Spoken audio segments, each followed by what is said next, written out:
Genesis 1.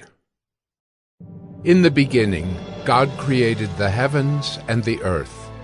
The earth was without form and void, and darkness was over the face of the deep. And the Spirit of God was hovering over the face of the waters. And God said, "Let there be light." And there was light. And God saw that the light was good. And God separated the light from the darkness. God called the light day, and the darkness he called night. And there was evening, and there was morning the first day. And God said, "Let there be an expanse in the midst of the waters, and let it separate the waters from the waters." And God made the expanse, and separated the waters that were under the expanse from the waters that were above the expanse. And it was so. And God called the expanse heaven. And there was evening, and there was morning the second day. And God said, "Let the waters under the heavens be gathered together into one place, and let the dry land appear." And it was so. God called the dry land earth, and the waters that were gathered together he called seas. And God saw that it was good. And God said, "Let the earth sprout vegetation, plants yielding seed, and fruit trees bearing fruit in which is their seed, each according to its kind on the earth." And it was so. The earth brought forth vegetation, plants yielding seed according to their own kinds, and trees bearing fruit in which is their seed, each according to its kind. And God saw that it was good. And there was evening, and there was morning the third day. And God said, "Let there be lights in the expanse of the heavens to separate the day from the night, and let them be for signs and for seasons and for days and years. And let them be lights in the expanse of the heavens to give light upon the earth." And it was so. And God made the two great lights, the greater light to rule the day, and the lesser light to rule the night, and the stars. And God set them in the expanse of the heavens to give light on the earth, to rule over the day and over the night, and to separate the light from the darkness. And God saw that it was good. And there was evening, and there was morning the fourth day. And God said, "Let the waters swarm with swarms of living creatures, and let birds fly above the earth across the expanse of the heavens." So God created the great sea creatures, and every living creature that moves, with which the waters swarm according to their kinds, and every winged bird according to its kind. And God saw that it was good. And God blessed them, saying, "Be fruitful, and multiply, and fill the waters in the seas, and let birds multiply on the earth." And there was evening, and there was morning the fifth day. And God said, "Let the earth bring forth living creatures according to their kinds, livestock and creeping things, and beasts of the earth according to their kinds." And it was so. And God made the beasts of the earth according to their kinds, and the livestock according to their kinds, and everything that creeps on the ground according to its kind. And God saw that it was good. Then God said, "Let us make man in our image, after our likeness, and let them have dominion over the fish of the sea, and over the birds of the heavens, and over the livestock, and over all the earth, and over every creeping thing that creeps on the earth." So God created man in his own image. In the image of God he created him. Male and female he created them. And God blessed them. And God said to them, "Be fruitful and multiply, and fill the earth and subdue it, and have dominion over the fish of the sea, and over the birds of the heavens, and over every living thing that moves on the earth. And God said, Behold, I have given you every plant yielding seed that is on the face of all the earth, and every tree with seed in its fruit. You shall have them for food. And to every beast of the earth, and to every bird of the heavens, and to everything that creeps on the earth, everything that has the breath of life, I have given every green plant for food. And it was so. And God saw everything that he had made, and behold, it was very good. And there was evening, and there was morning, the sixth day. Genesis 2. Thus the heavens and the earth were finished, and all the host of them. And on the seventh day God finished his work that he had done, and he rested on the seventh day from all his work that he had done. So God blessed the seventh day, and made it holy, because on it God rested from all his work that he had done in creation. These are the generations of the heavens and the earth when they were created, in the day that the Lord God made the earth and the heavens. When no bush of the field was yet in the land, and no small plant of the field had yet sprung up, for the Lord God had not caused it to rain on the land, and there was no man to work the ground. And a mist was going up from the land, and was watering the whole face of the ground. Then the Lord God formed the man of dust from the ground, and breathed into his nostrils the breath of life. And the man became a living creature.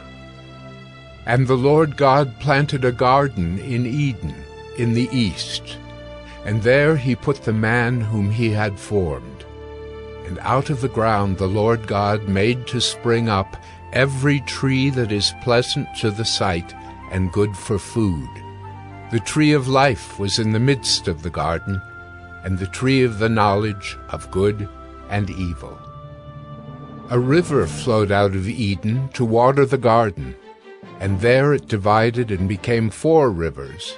The name of the first is the Pishon. It is the one that flowed around the whole land of Havilah, where there is gold. And the gold of that land is good. Bdellium and onyx stone are there. The name of the second river is the Gihon. It is the one that flowed around the whole land of Cush. And the name of the third river is the Tigris, which flows east of Assyria. And the fourth river is the Euphrates. The Lord God took the man and put him in the Garden of Eden to work it and keep it.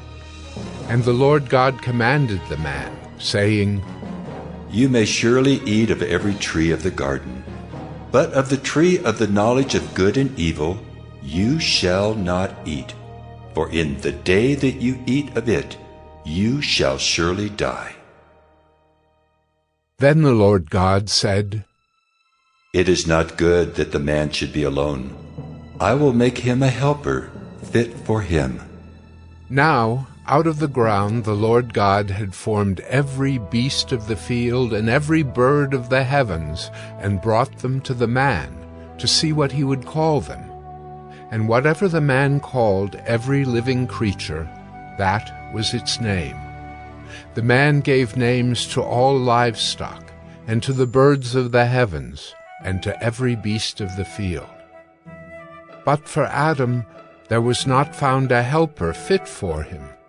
So the Lord God caused a deep sleep to fall upon the man, and while he slept took one of his ribs and closed up its place with flesh. And the rib that the Lord God had taken from the man he made into a woman, and brought her to the man. Then the man said, This at last is bone of my bones, and flesh of my flesh. She shall be called woman, because she was taken out of man. Therefore a man shall leave his father and his mother, and hold fast to his wife, and they shall become one flesh. And the man and his wife were both naked, and were not ashamed. Genesis 3. Now the serpent was more crafty than any other beast of the field that the Lord God had made. He said to the woman, Did God actually say, "You shall not eat of any tree in the garden"? And the woman said to the serpent, We may eat of the fruit of the trees in the garden, but God said, You shall not eat of the fruit of the tree that is in the midst of the garden, neither shall you touch it, lest you die. But the serpent said to the woman, You will not surely die, for God knows that when you eat of it, your eyes will be opened, and you will be like God, knowing good and evil. So when the woman saw that the tree was good for food, and that it was a delight to the eyes, and that the tree was to be desired to make one wise, she took of its fruit and ate. And she also gave some to her husband who was with her, and he ate. Then the eyes of both were opened, and they knew that they were naked. And they sewed fig leaves together, and made themselves loincloths. And they heard the sound of the Lord God walking in the garden in the cool of the day. And the man and his wife hid themselves from the presence of the Lord God among the trees of the garden. But the Lord God called to the man and said to him, Where are you? And he said, I heard the sound of you in the garden, and I was afraid, because I was naked, and I hid myself. He said, Who told you that you were naked? Have you eaten of the tree of which I commanded you not to eat? The man said, The woman whom you gave to be with me, she gave me fruit of the tree, and I ate. Then the Lord God said to the woman, What is this that you have done? The woman said, The serpent deceived me, and I ate. The Lord God said to the serpent, Because you have done this, cursed are you above all livestock, and above all beasts of the field. On your belly you shall go, and dust you shall eat all the days of your life. I will put enmity between you and the woman, and between your offspring and her offspring. He shall bruise your head, and you shall bruise his heel. To the woman he said, I will surely multiply your pain in childbearing. In pain you shall bring forth children. Your desire shall be for your husband, and he shall rule over you. And to Adam he said, Because you have listened to the voice of your wife, and have eaten of the tree of which I commanded you, you shall not eat of it. Cursed is the ground because of you. In pain you shall eat of it all the days of your life. Thorns and thistles it shall bring forth for you, and you shall eat the plants of the field. By the sweat of your face you shall eat bread, till you return to the ground, for out of it you were taken. For you are dust, and to dust you shall return. The man called his wife's name Eve, because she was the mother of all living. And the Lord God made for Adam and for his wife garments of skins, and clothed them. Then the Lord God said, Behold, the man has become like one of us in knowing good and evil. Now, lest he reach out his hand and take also of the tree of life and eat, and live forever. Therefore the Lord God sent him out from the Garden of Eden to work the ground from which he was taken. He drove out the man, and at the east of the Garden of Eden he placed the cherubim and a flaming sword that turned every way to guard the way to the tree of life. Genesis 4. Now Adam knew Eve, his wife, and she conceived and bore Cain, saying, I have gotten a man with the help of the Lord. And again she bore his brother Abel. Now Abel was a keeper of sheep, and Cain a worker of the ground. In the course of time, Cain brought to the Lord an offering of the fruit of the ground, and Abel also brought of the firstborn of his flock and of their fat portions. And the Lord had regard for Abel and his offering, but for Cain and his offering he had no regard. So Cain was very angry, and his face fell.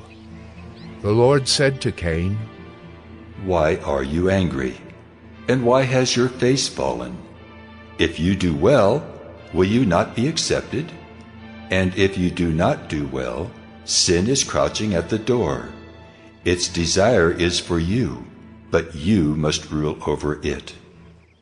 Cain spoke to Abel his brother, and when they were in the field, Cain rose up against his brother Abel and killed him. Then the Lord said to Cain, Where is Abel, your brother? He said, I do not know. Am I my brother's keeper? And the Lord said, What have you done? The voice of your brother's blood is crying to me from the ground. And now you are cursed from the ground, which has opened its mouth to receive your brother's blood from your hand. When you work the ground, it shall no longer yield to you its strength. You shall be a fugitive and a wanderer on the earth. Cain said to the Lord, My punishment is greater than I can bear. Behold, you have driven me today away from the ground, and from your face I shall be hidden. I shall be a fugitive and a wanderer on the earth, and whoever finds me will kill me. Then the Lord said to him, Not so. If anyone kills Cain, vengeance shall be taken on him sevenfold. And the Lord put a mark on Cain, lest any who found him should attack him. Then Cain went away from the presence of the Lord, and settled in the land of Nod, east of Eden. Cain knew his wife, and she conceived and bore Enoch. When he built a city, he called the name of the city after the name of his son, Enoch.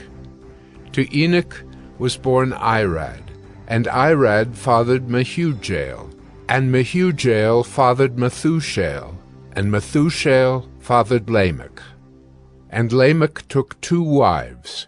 The name of the one was Ada, and the name of the other Zillah. Ada bore Jabal. He was the father of those who dwell in tents and have livestock. His brother's name was Jubal. He was the father of all those who play the lyre and pipe. Zillah also bore Tubal-Cain. He was the forger of all instruments of bronze and iron. The sister of Tubal-Cain was Naamah. Lamech said to his wives, Ada and Zillah, hear my voice. You wives of Lamech, listen to what I say. I have killed a man for wounding me, a young man for striking me. If Cain's revenge is sevenfold, then Lamech's is 77-fold. And Adam knew his wife again, and she bore a son, and called his name Seth. For she said, God has appointed for me another offspring instead of Abel, for Cain killed him. To Seth also a son was born, and he called his name Enosh. At that time people began to call upon the name of the Lord. Genesis 5. This is the book of the generations of Adam. When God created man, he made him in the likeness of God. Male and female he created them, and he blessed them and named them man when they were created. When Adam had lived 130 years, he fathered a son in his own likeness, after his image, and named him Seth. The days of Adam after he fathered Seth were 800 years, and he had other sons and daughters. Thus all the days that Adam lived were 930 years, and he died. When Seth had lived 105 years, he fathered Enosh. Seth lived after he fathered Enosh 807 years, and had other sons and daughters. Thus all the days of Seth were 912 years, and he died. When Enosh had lived 90 years, he fathered Kenan. Enosh lived after he fathered Kenan 815 years, and had other sons and daughters. Thus all the days of Enosh were 905 years, and he died. When Kenan had lived 70 years, he fathered Mahalalel. Kenan lived after he fathered Mahalalel 840 years, and had other sons and daughters. Thus all the days of Kenan were 910 years, and he died. When Mahalalel had lived 65 years, he fathered Jared. Mahalalel lived after he fathered Jared 830 years, and had other sons and daughters. Thus all the days of Mahalalel were 895 years, and he died. When Jared had lived 162 years, he fathered Enoch. Jared lived after he fathered Enoch 800 years, and had other sons and daughters. Thus all the days of Jared were 962 years, and he died. When Enoch had lived 65 years, he fathered Methuselah. Enoch walked with God after he fathered Methuselah 300 years, and had other sons and daughters. Thus all the days of Enoch were 365 years. Enoch walked with God, and he was not, for God took him. When Methuselah had lived 187 years, he fathered Lamech. Methuselah lived after he fathered Lamech 782 years, and had other sons and daughters. Thus all the days of Methuselah were 969 years, and he died. When Lamech had lived 182 years, he fathered a son, and called his name Noah, saying, Out of the ground that the Lord has cursed, this one shall bring us relief from our work and from the painful toil of our hands. Lamech lived after he fathered Noah 595 years, and had other sons and daughters. Thus all the days of Lamech were 777 years, and he died. After Noah was 500 years old, Noah fathered Shem, Ham, and Japheth. Genesis 6.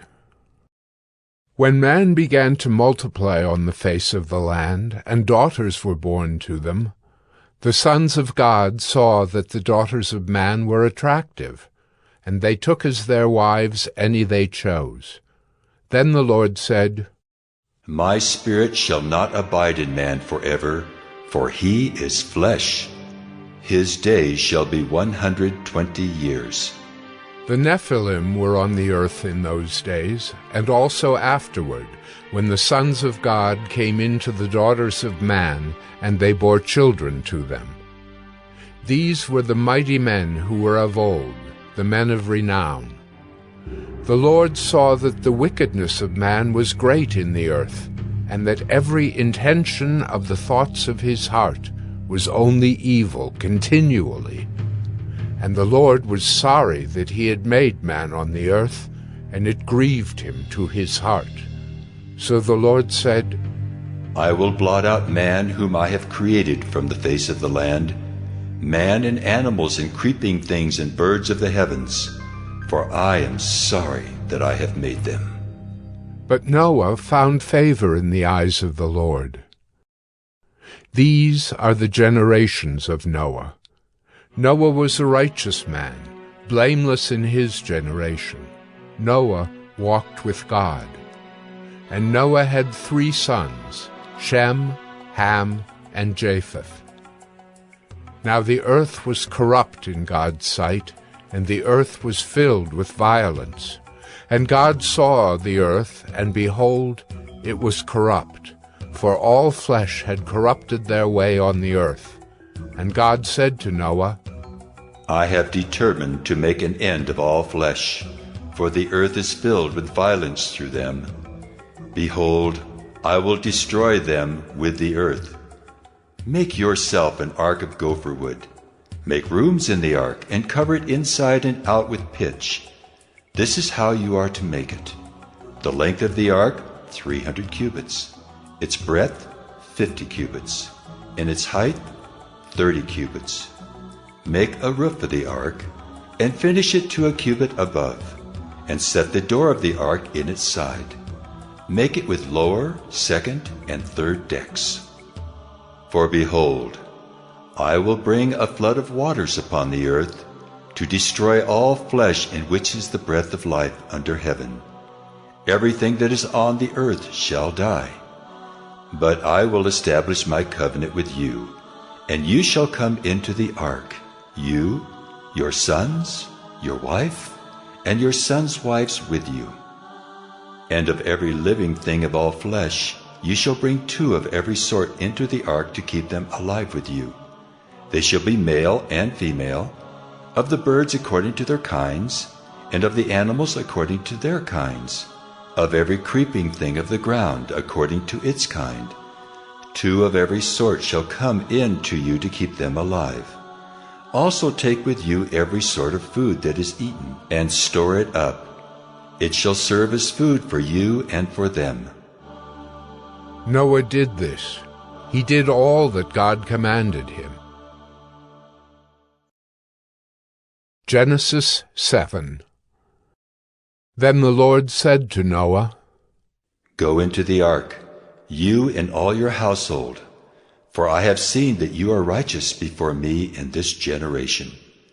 Take with you 7 pairs of all clean animals, the male and his mate, and a pair of the animals that are not clean, the male and his mate, and 7 pairs of the birds of the heavens also, male and female, to keep their offspring alive on the face of all the earth. For in 7 days I will send rain on the earth 40 days and 40 nights, and every living thing that I have made I will blot out from the face of the ground. And Noah did all that the Lord had commanded him. Noah was 600 years old when the flood of waters came upon the earth. And Noah and his sons and his wife and his sons' wives with him went into the ark to escape the waters of the flood. Of clean animals and of animals that are not clean, and of birds, and of everything that creeps on the ground, 2 and 2, male and female, went into the ark with Noah, as God had commanded Noah. And after 7 days the waters of the flood came upon the earth. In the 600th year of Noah's life, in the 2nd month, on the 17th day of the month, on that day all the fountains of the great deep burst forth, and the windows of the heavens were opened. And rain fell upon the earth 40 days and 40 nights. On the very same day Noah and his sons, Shem and Ham and Japheth, and Noah's wife and the 3 wives of his sons with them, entered the ark, they and every beast according to its kind, and all the livestock according to their kinds, and every creeping thing that creeps on the earth according to its kind, and every bird according to its kind, every winged creature. They went into the ark with Noah, 2 and 2 of all flesh in which there was the breath of life. And those that entered, male and female of all flesh, went in as God had commanded him. And the Lord shut him in. The flood continued 40 days on the earth. The waters increased and bore up the ark, and it rose high above the earth. The waters prevailed and increased greatly on the earth, and the ark floated on the face of the waters. And the waters prevailed so mightily on the earth that all the high mountains under the whole heaven were covered. The waters prevailed above the mountains, covering them 15 cubits deep. And all flesh died that moved on the earth, birds, livestock, beasts, all swarming creatures that swarm on the earth, and all mankind. Everything on the dry land in whose nostrils was the breath of life died. He blotted out every living thing that was on the face of the ground, man and animals and creeping things and birds of the heavens. They were blotted out from the earth. Only Noah was left, and those who were with him in the ark. And the waters prevailed on the earth 150 days. Genesis 8. But God remembered Noah, and all the beasts and all the livestock that were with him in the ark. And God made a wind blow over the earth, and the waters subsided. The fountains of the deep and the windows of the heavens were closed, the rain from the heavens was restrained, and the waters receded from the earth continually. At the end of 150 days the waters had abated, and in the 7th month, on the 17th day of the month, the ark came to rest on the mountains of Ararat. And the waters continued to abate until the 10th month. In the 10th month, on the 1st day of the month, the tops of the mountains were seen. At the end of 40 days, Noah opened the window of the ark that he had made, and sent forth a raven. It went to and fro until the waters were dried up from the earth. Then he sent forth a dove from him, to see if the waters had subsided from the face of the ground. But the dove found no place to set her foot, and she returned to him to the ark, for the waters were still on the face of the whole earth. So he put out his hand and took her, and brought her into the ark with him. He waited another 7 days, and again he sent forth the dove out of the ark. And the dove came back to him in the evening, and behold, in her mouth was a freshly plucked olive leaf. So Noah knew that the waters had subsided from the earth. Then he waited another 7 days, and sent forth the dove, and she did not return to him any more. In the 601st year, in the 1st month, the 1st day of the month, the waters were dried from off the earth. And Noah removed the covering of the ark, and looked, and behold, the face of the ground was dry. In the 2nd month, on the 27th day of the month, the earth had dried out. Then God said to Noah, Go out from the ark, you and your wife and your sons and your sons' wives with you. Bring out with you every living thing that is with you of all flesh, birds and animals, and every creeping thing that creeps on the earth, that they may swarm on the earth, and be fruitful, and multiply on the earth. So Noah went out, and his sons and his wife and his sons' wives with him, every beast, every creeping thing, and every bird, everything that moves on the earth, went out by families from the ark. Then Noah built an altar to the Lord, and took some of every clean animal and some of every clean bird, and offered burnt offerings on the altar. And when the Lord smelled the pleasing aroma, the Lord said in his heart, I will never again curse the ground because of man, for the intention of man's heart is evil from his youth. Neither will I ever again strike down every living creature as I have done. While the earth remains, seedtime and harvest, cold and heat, summer and winter, day and night shall not cease. Genesis 9. And God blessed Noah and his sons, and said to them, Be fruitful and multiply and fill the earth. The fear of you and the dread of you shall be upon every beast of the earth, and upon every bird of the heavens, upon everything that creeps on the ground, and all the fish of the sea. Into your hand they are delivered. Every moving thing that lives shall be food for you. And as I gave you the green plants, I give you everything. But you shall not eat flesh with its life, that is, its blood. And for your lifeblood I will require a reckoning. From every beast I will require it, and from man. From his fellow man I will require a reckoning for the life of man. Whoever sheds the blood of man, by man shall his blood be shed. For God made man in his own image. And you, be fruitful and multiply. Teem on the earth and multiply in it. Then God said to Noah and to his sons with him, Behold, I establish my covenant with you and your offspring after you, and with every living creature that is with you, the birds, the livestock, and every beast of the earth with you. As many as came out of the ark, it is for every beast of the earth. I establish my covenant with you, that never again shall all flesh be cut off by the waters of the flood, and never again shall there be a flood to destroy the earth. And God said, This is the sign of the covenant that I make between me and you and every living creature that is with you, for all future generations. I have set my bow in the cloud, and it shall be a sign of the covenant between me and the earth.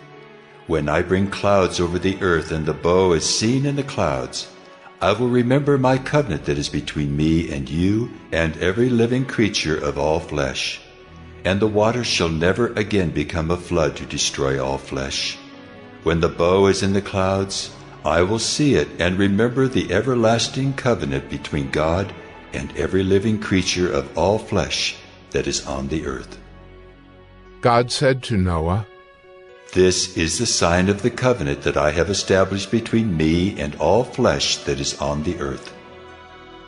The sons of Noah who went forth from the ark were Shem, Ham, and Japheth. Ham was the father of Canaan. These three were the sons of Noah, and from these the people of the whole earth were dispersed. Noah began to be a man of the soil, and he planted a vineyard. He drank of the wine, and became drunk, and lay uncovered in his tent. And Ham, the father of Canaan, saw the nakedness of his father, and told his two brothers outside. Then Shem and Japheth took a garment, laid it on both their shoulders, and walked backward, and covered the nakedness of their father. Their faces were turned backward, and they did not see their father's nakedness. When Noah awoke from his wine, and knew what his youngest son had done to him, he said, Cursed be Canaan, a servant of servants shall he be to his brothers. He also said, Blessed be the Lord, the God of Shem, and let Canaan be his servant. May God enlarge Japheth, and let him dwell in the tents of Shem, and let Canaan be his servant. After the flood, Noah lived 350 years. All the days of Noah were 950 years, and he died. Genesis 10. These are the generations of the sons of Noah, Shem, Ham, and Japheth. Sons were born to them after the flood. The sons of Japheth, Gomer, Magog, Madai, Javan, Tubal, Meshech, and Tyrus. The sons of Gomer, Ashkenaz, Riphath, and Togarmah. The sons of Javan, Elisha, Tarshish, Kittim, and Dodanim. From these the coastland peoples spread in their lands, each with his own language, by their clans, in their nations. The sons of Ham, Cush, Egypt, Put, and Canaan. The sons of Cush, Seba, Havilah, Sabta, Raamah, and Sabtucah. The sons of Raamah, Sheba and Dedan. Cush fathered Nimrod. He was the first on earth to be a mighty man. He was a mighty hunter before the Lord. Therefore it is said, like Nimrod, a mighty hunter before the Lord. The beginning of his kingdom was Babel, Erech, Akkad, and Calneh in the land of Shinar. From that land he went into Assyria and built Nineveh, Rehoboth-ir, Calah, and Resen between Nineveh and Calah, that is, the great city. Egypt fathered Ludim, Anamim, Lehabim, Naphtahim, Pathrusim, Caslahim, from whom the Philistines came, and Caphtorim. Canaan fathered Sidon his firstborn, and Heth, and the Jebusites, the Amorites, the Girgashites, the Hivites, the Archites, the Sinites, the Arvadites, the Zemarites, and the Hamathites. Afterward, the clans of the Canaanites dispersed, and the territory of the Canaanites extended from Sidon in the direction of Gerar as far as Gaza, and in the direction of Sodom, Gomorrah, Admah, and Zeboim, as far as Lasha. These are the sons of Ham by their clans, their languages, their lands, and their nations. To Shem also, the father of all the children of Eber, the elder brother of Japheth, children were born. The sons of Shem: Elam, Asher, Arpachshad, Lud, and Aram. The sons of Aram: Uz, Hul, Gether, and Mash. Arpachshad fathered Shelah, and Shelah fathered Eber. To Eber were born 2 sons. The name of the one was Peleg, for in his days the earth was divided, and his brother's name was Joktan. Joktan fathered Almodad, Sheleph, Hazarmaveth, Jireh, Hadoram, Uzal, Diklah, Obal, Abimael, Sheba, Ophir, Havilah, and Jobab. All these were the sons of Joktan. The territory in which they live extended from Mesha in the direction of Sephar to the hill country of the east. These are the sons of Shem by their clans, their languages, their lands, and their nations. These are the clans of the sons of Noah, according to their genealogies, in their nations. And from these the nations spread abroad on the earth after the flood. Genesis 11. Now the whole earth had one language and the same words, and as people migrated from the east, they found a plain in the land of Shinar and settled there. And they said to one another, "Come, let us make bricks and burn them thoroughly." And they had brick for stone and bitumen for mortar. Then they said, "Come, let us build ourselves a city and a tower with its top in the heavens, and let us make a name for ourselves, lest we be dispersed over the face of the whole earth." And the Lord came down to see the city and the tower which the children of man had built. And the Lord said, Behold, they are one people, and they have all one language. And this is only the beginning of what they will do, and nothing that they propose to do will now be impossible for them. Come, let us go down and there confuse their language, so that they may not understand one another's speech. So the Lord dispersed them from there over the face of all the earth, and they left off building the city. Therefore its name was called Babel, because there the Lord confused the language of all the earth. And from there the Lord dispersed them over the face of all the earth. These are the generations of Shem. When Shem was 100 years old, he fathered Arpachshad 2 years after the flood. And Shem lived after he fathered Arpachshad 500 years, and had other sons and daughters. When Arpachshad had lived 35 years, he fathered Shelah. And Arpachshad lived after he fathered Shelah 403 years, and had other sons and daughters. When Shelah had lived 30 years, he fathered Eber. And Shelah lived after he fathered Eber 403 years, and had other sons and daughters. When Eber had lived 34 years, he fathered Peleg. And Eber lived after he fathered Peleg 430 years, and had other sons and daughters. When Peleg had lived 30 years, he fathered Reu. And Peleg lived after he fathered Reu 209 years, and had other sons and daughters. When Reu had lived 32 years, he fathered Serug. And Reu lived after he fathered Serug 207 years, and had other sons and daughters. When Serug had lived 30 years, he fathered Nahor.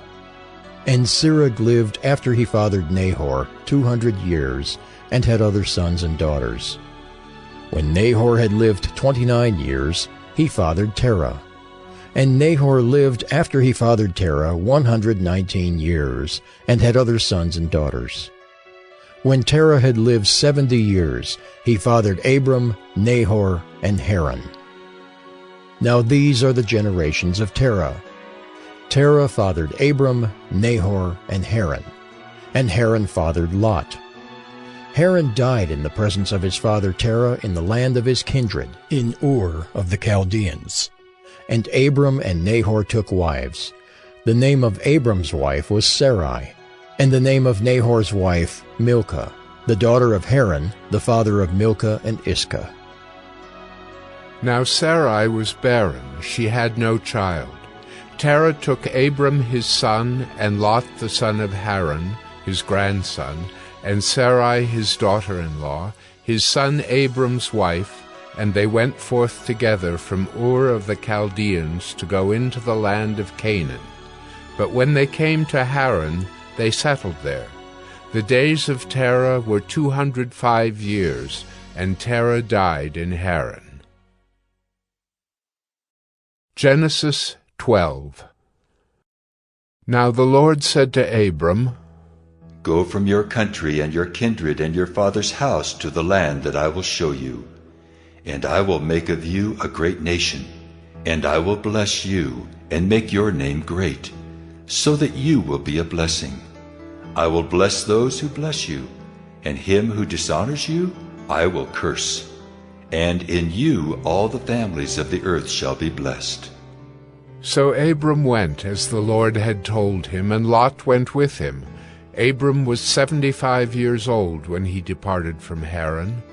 And Abram took Sarai his wife, and Lot his brother's son, and all their possessions that they had gathered, and the people that they had acquired in Haran, and they set out to go to the land of Canaan.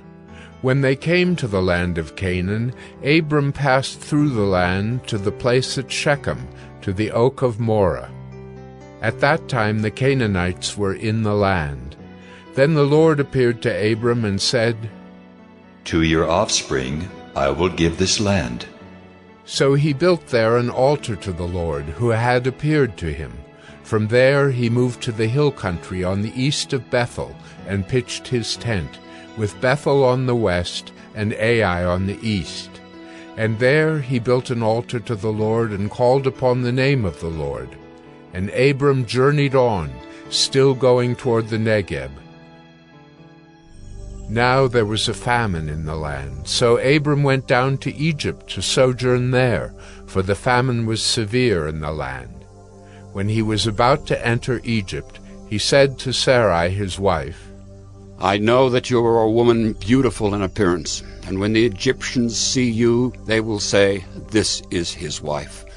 Then they will kill me, but they will let you live. Say you are my sister, that it may go well with me because of you, and that my life may be spared for your sake. When Abram entered Egypt, the Egyptians saw that the woman was very beautiful. And when the princes of Pharaoh saw her, they praised her to Pharaoh. And the woman was taken into Pharaoh's house. And for her sake he dealt well with Abram.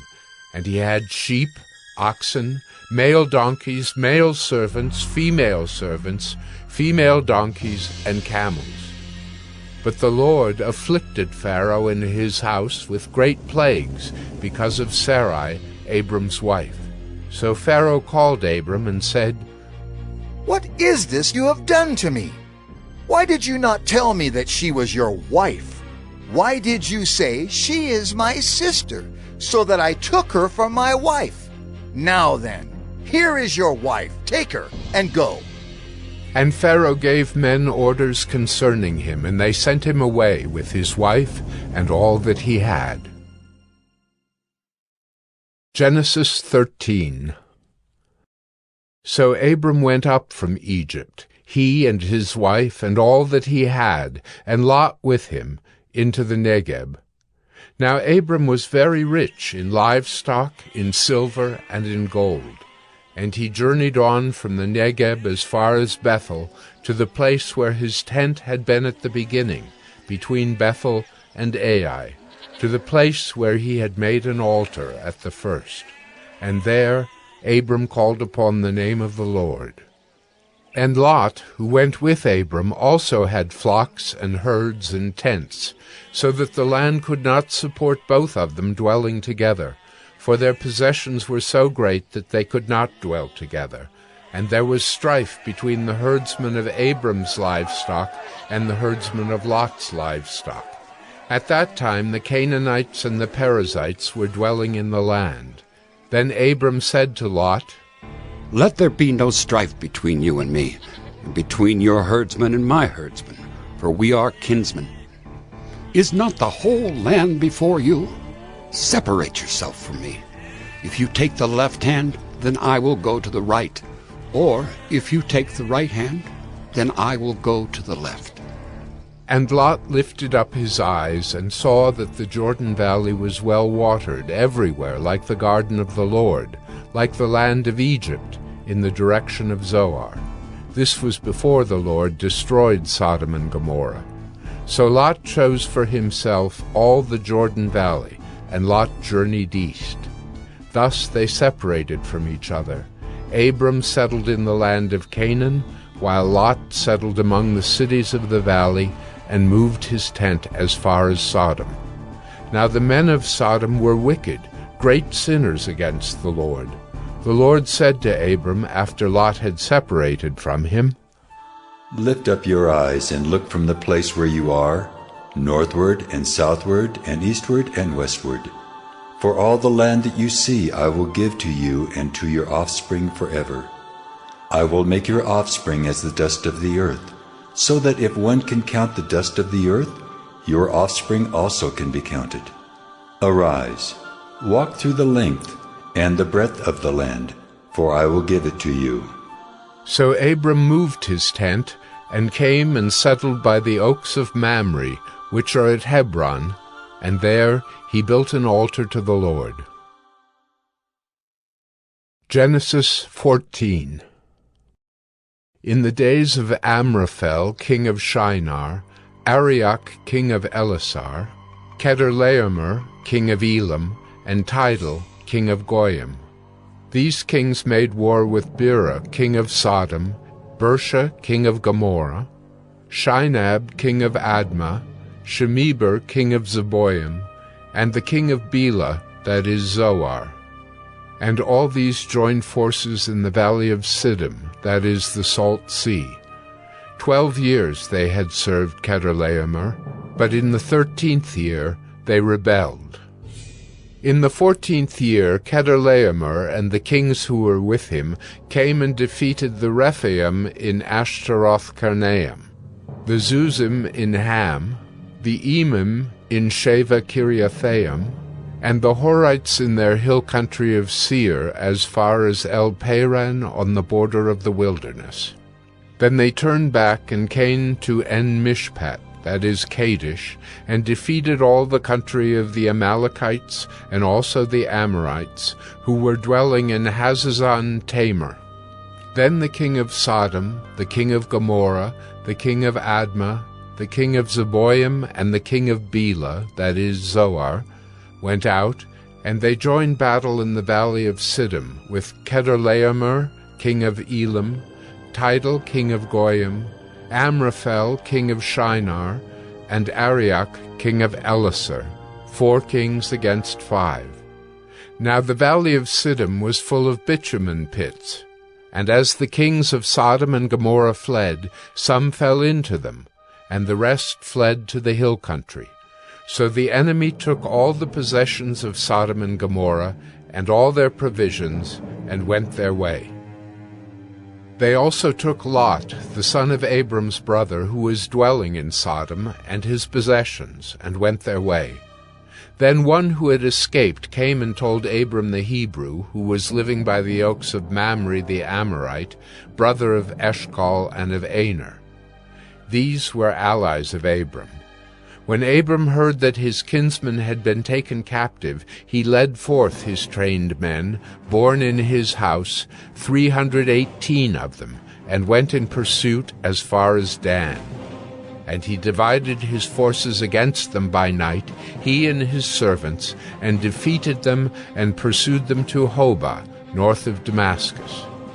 Then he brought back all the possessions, and also brought back his kinsman Lot with his possessions, and the women and the people.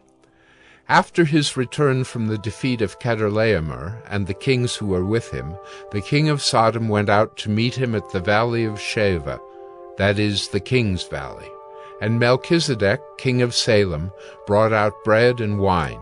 He was priest of God Most High, and he blessed him, and said, Blessed be Abram by God Most High, possessor of heaven and earth. And blessed be God Most High, who has delivered your enemies into your hand. And Abram gave him 1/10 of everything. And the king of Sodom said to Abram, Give me the persons, but take the goods for yourself. But Abram said to the king of Sodom, I have lifted my hand to the Lord God Most High, possessor of heaven and earth, that I would not take a thread or a sandal strap or anything that is yours, lest you should say, I have made Abram rich. I will take nothing but what the young men have eaten, and the share of the men who went with me. Let Aner, Eshcol, and Mamre take their share. Genesis 15. After these things the word of the Lord came to Abram in a vision. Fear not, Abram. I am your shield. Your reward shall be very great. But Abram said, O Lord God, what will you give me, for I continue childless, and the heir of my house is Eliezer of Damascus? And Abram said, Behold, you have given me no offspring, and a member of my household will be my heir. And behold, the word of the Lord came to him. This man shall not be your heir. Your very own son shall be your heir. And he brought him outside and said, Look toward heaven, and number the stars, if you are able to number them. Then he said to him, So shall your offspring be. And he believed the Lord, and he counted it to him as righteousness. And he said to him, I am the Lord who brought you out from Ur of the Chaldeans, to give you this land to possess. But he said, O Lord God, how am I to know that I shall possess it? He said to him, Bring me a heifer 3 years old, a female goat 3 years old, a ram 3 years old, a turtle dove, and a young pigeon. And he brought him all these, cut them in half, and laid each half over against the other. But he did not cut the birds in half. And when birds of prey came down on the carcasses, Abram drove them away. As the sun was going down, a deep sleep fell on Abram, and behold, dreadful and great darkness fell upon him. Then the Lord said to Abram, Know for certain that your offspring will be sojourners in a land that is not theirs, and will be servants there, and they will be afflicted for 400 years. But I will bring judgment on the nation that they serve, and afterward they shall come out with great possessions. As for yourself, you shall go to your fathers in peace. You shall be buried in a good old age. And they shall come back here in the 4th generation, for the iniquity of the Amorites is not yet complete. When the sun had gone down and it was dark, behold, a smoking fire pot and a flaming torch passed between these pieces.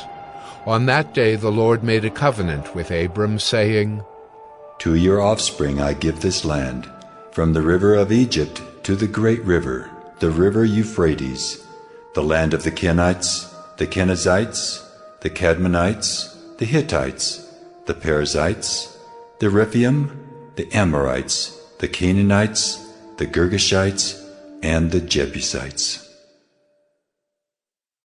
Genesis 16. Now Sarai, Abram's wife, had borne him no children. She had a female Egyptian servant whose name was Hagar, and Sarai said to Abram, Behold now, the Lord has prevented me from bearing children. Go into my servant. It may be that I shall obtain children by her. And Abram listened to the voice of Sarai. So after Abram had lived 10 years in the land of Canaan, Sarai, Abram's wife, took Hagar the Egyptian her servant, and gave her to Abram her husband as a wife. And he went in to Hagar, and she conceived.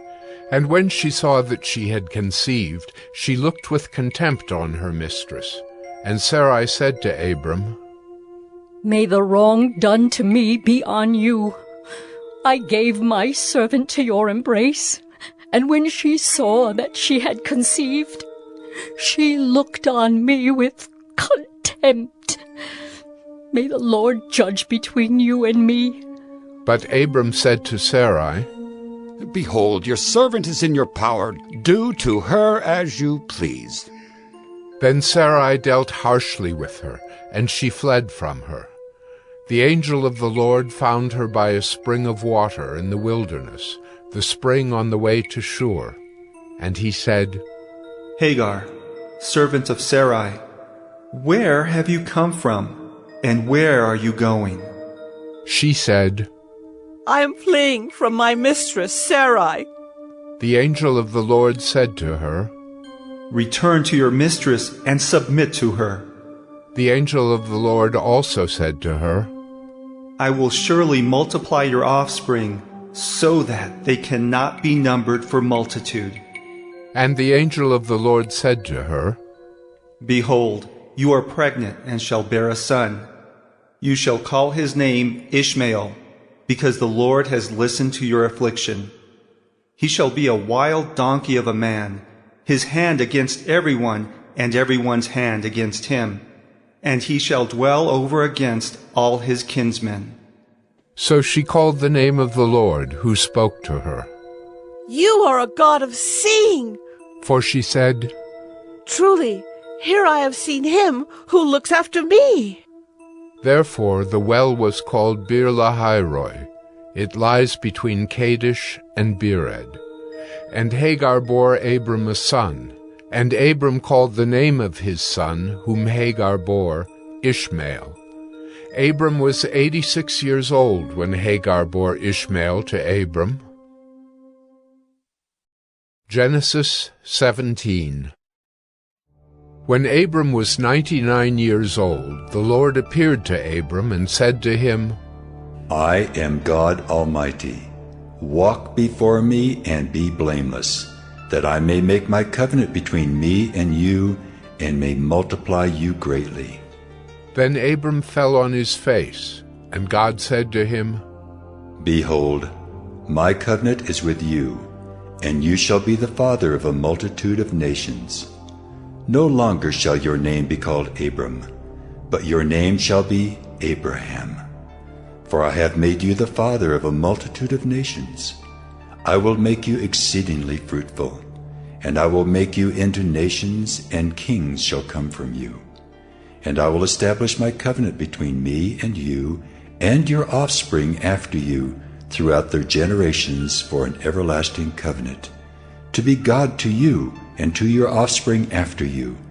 And I will give to you and to your offspring after you the land of your sojournings, all the land of Canaan for an everlasting possession, and I will be their God.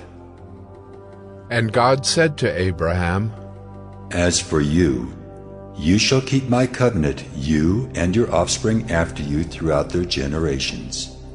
This is my covenant which you shall keep between me and you and your offspring after you. Every male among you shall be circumcised. You shall be circumcised in the flesh of your foreskins, and it shall be a sign of the covenant between me and you. He who is 8 days old among you shall be circumcised, every male throughout your generations, whether born in your house or bought with your money from any foreigner who is not of your offspring. Both he who is born in your house and he who is bought with your money shall surely be circumcised. so shall my covenant be in your flesh, an everlasting covenant. Any uncircumcised male who is not circumcised in the flesh of his foreskin shall be cut off from his people. He has broken my covenant. And God said to Abraham, As for Sarai, your wife, you shall not call her name Sarai, but Sarah shall be her name. I will bless her, and moreover, I will give you a son by her. I will bless her, and she shall become nations. Kings of people shall come from her. Then Abraham fell on his face and laughed, and said to himself, Should a child be born to a man who was 100 years old? Shall Sarah, who is 90 years old, bear a child? And Abraham said to God, Oh, that Ishmael might live before you. God said, No, but Sarah your wife shall bear you a son, and you shall call his name Isaac. I will establish my covenant with him as an everlasting covenant for his offspring after him. As for Ishmael, I have heard you. Behold, I have blessed him and will make him fruitful, and multiply him greatly. He shall father 12 princes, and I will make him into a great nation. But I will establish my covenant with Isaac, whom Sarah shall bear to you at this time next year. When he had finished talking with him, God went up from Abraham. Then Abraham took Ishmael his son, and all those born in his house or bought with his money, every male among the men of Abraham's house, and he circumcised the flesh of their foreskins that very day, as God had said to him. Abraham was 99 years old when he was circumcised in the flesh of his foreskin, and Ishmael his son was 13 years old when he was circumcised in the flesh of his foreskin. That very day Abraham and his son Ishmael were circumcised. And all the men of his house, those born in the house, and those bought with money from a foreigner, were circumcised with him.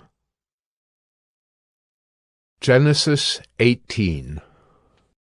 And the Lord appeared to him by the oaks of Mamre, as he sat at the door of his tent in the heat of the day. He lifted up his eyes and looked, and behold, 3 men were standing in front of him. When he saw them, he ran from the tent door to meet them, and bowed himself to the earth, and said, O Lord, if I have found favor in your sight, do not pass by your servant. Let a little water be brought, and wash your feet, and rest yourselves under the tree, while I bring a morsel of bread that you may refresh yourselves, and after that you may pass on, since you have come to your servant. So they said, Do as you have said. And Abraham went quickly into the tent to Sarah, and said, Quick, 3 seahs of fine flour, knead it, and make cakes. And Abraham ran to the herd, and took a calf, tender and good, and gave it to a young man, who prepared it quickly. Then he took curds and milk and the calf that he had prepared, and set it before them. And he stood by them under the tree while they ate. They said to him, Where is Sarah, your wife? And he said, She is in the tent. The Lord said, I will surely return to you about this time next year, and Sarah your wife shall have a son. And Sarah was listening at the tent door behind him. Now Abraham and Sarah were old, advanced in years. The way of women had ceased to be with Sarah. So Sarah laughed to herself, saying, After I am worn out and my Lord is old, shall I have pleasure? The Lord said to Abraham, Why did Sarah laugh and say, Shall I indeed bear a child now that I am old? Is anything too hard for the Lord? At the appointed time I will return to you, about this time next year, and Sarah shall have a son. But Sarah denied it, saying, I did not laugh. For she was afraid. He said, No, but you did laugh. Then the men set out from there, and they looked down toward Sodom. And Abraham went with them to set them on their way. The Lord said, Shall I hide from Abraham what I am about to do, seeing that Abraham shall surely become a great and mighty nation, and all the nations of the earth shall be blessed in him? For I have chosen him that he may command his children and his household after him to keep the way of the Lord by doing righteousness and justice, so that the Lord may bring to Abraham what he has promised him. Then the Lord said, Because the outcry against Sodom and Gomorrah is great, and their sin is very grave, I will go down to see whether they have done altogether according to the outcry that has come to me. And if not, I will know. So the men turned from there and went toward Sodom, but Abraham still stood before the Lord. Then Abraham drew near and said, Will you indeed sweep away the righteous with the wicked? Suppose there are 50 righteous within the city. Will you then sweep away the place and not spare it for the 50 righteous who are in it? Far be it from you to do such a thing, to put the righteous to death with the wicked, so that the righteous fare as the wicked. Far be that from you. Shall not the judge of all the earth do what is just? And the Lord said, If I find at Sodom 50 righteous in the city, I will spare the whole place for their sake. Abraham answered and said, Behold, I have undertaken to speak to the Lord, I who am but dust and ashes. Suppose 5 of the 50 righteous are lacking. Will you destroy the whole city for lack of 5? And he said, I will not destroy it if I find 45 there. Again he spoke to him and said, Suppose 40 are found there. He answered, For the sake of 40 I will not do it. Then he said, Oh, let not the Lord be angry, and I will speak. Suppose 30 are found there. He answered, I will not do it if I find 30 there. He said, Behold, I have undertaken to speak to the Lord. Suppose 20 are found there. He answered, For the sake of 20, I will not destroy it. Then he said, Oh, let not the Lord be angry, and I will speak again but this once. Suppose 10 are found there. He answered, For the sake of 10, I will not destroy it. And the Lord went his way when he had finished speaking to Abraham, and Abraham returned to his place. Genesis 19.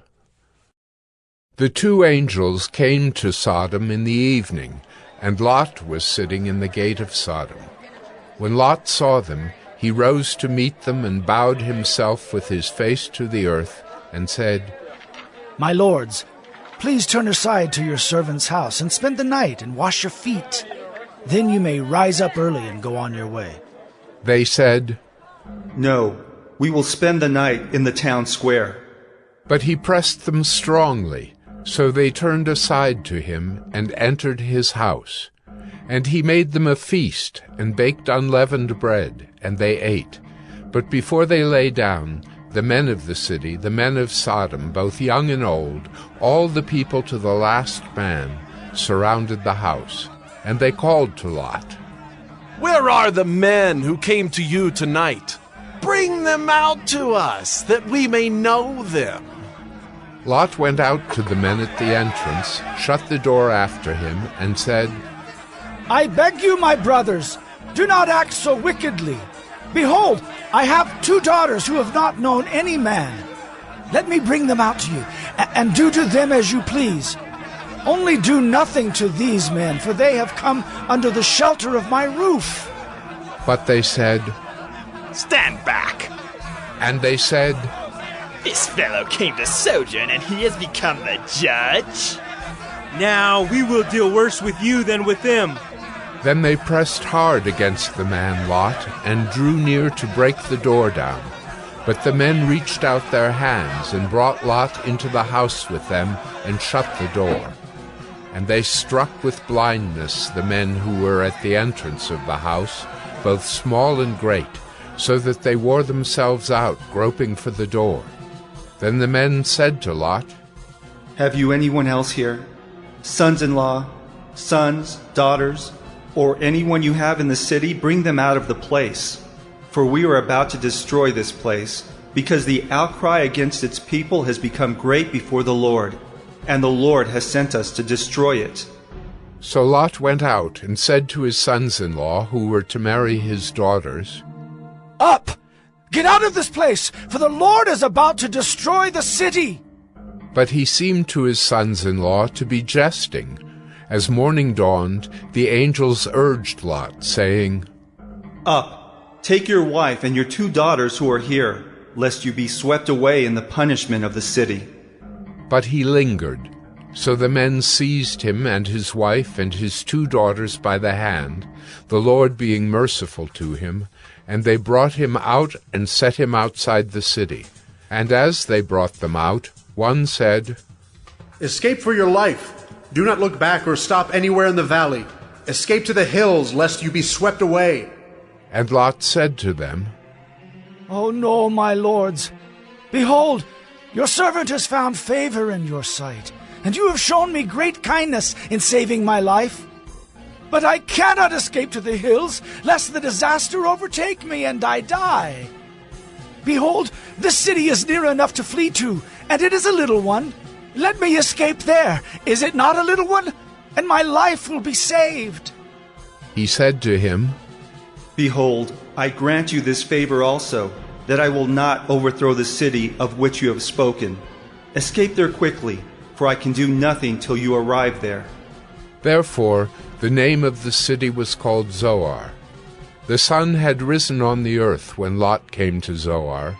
Then the Lord rained on Sodom and Gomorrah sulfur and fire from the Lord out of heaven. And he overthrew those cities, and all the valley, and all the inhabitants of the cities, and what grew on the ground. But Lot's wife, behind him, looked back, and she became a pillar of salt. And Abraham went early in the morning to the place where he had stood before the Lord. And he looked down toward Sodom and Gomorrah, and toward all the land of the valley. And he looked, and behold, the smoke of the land went up like the smoke of a furnace.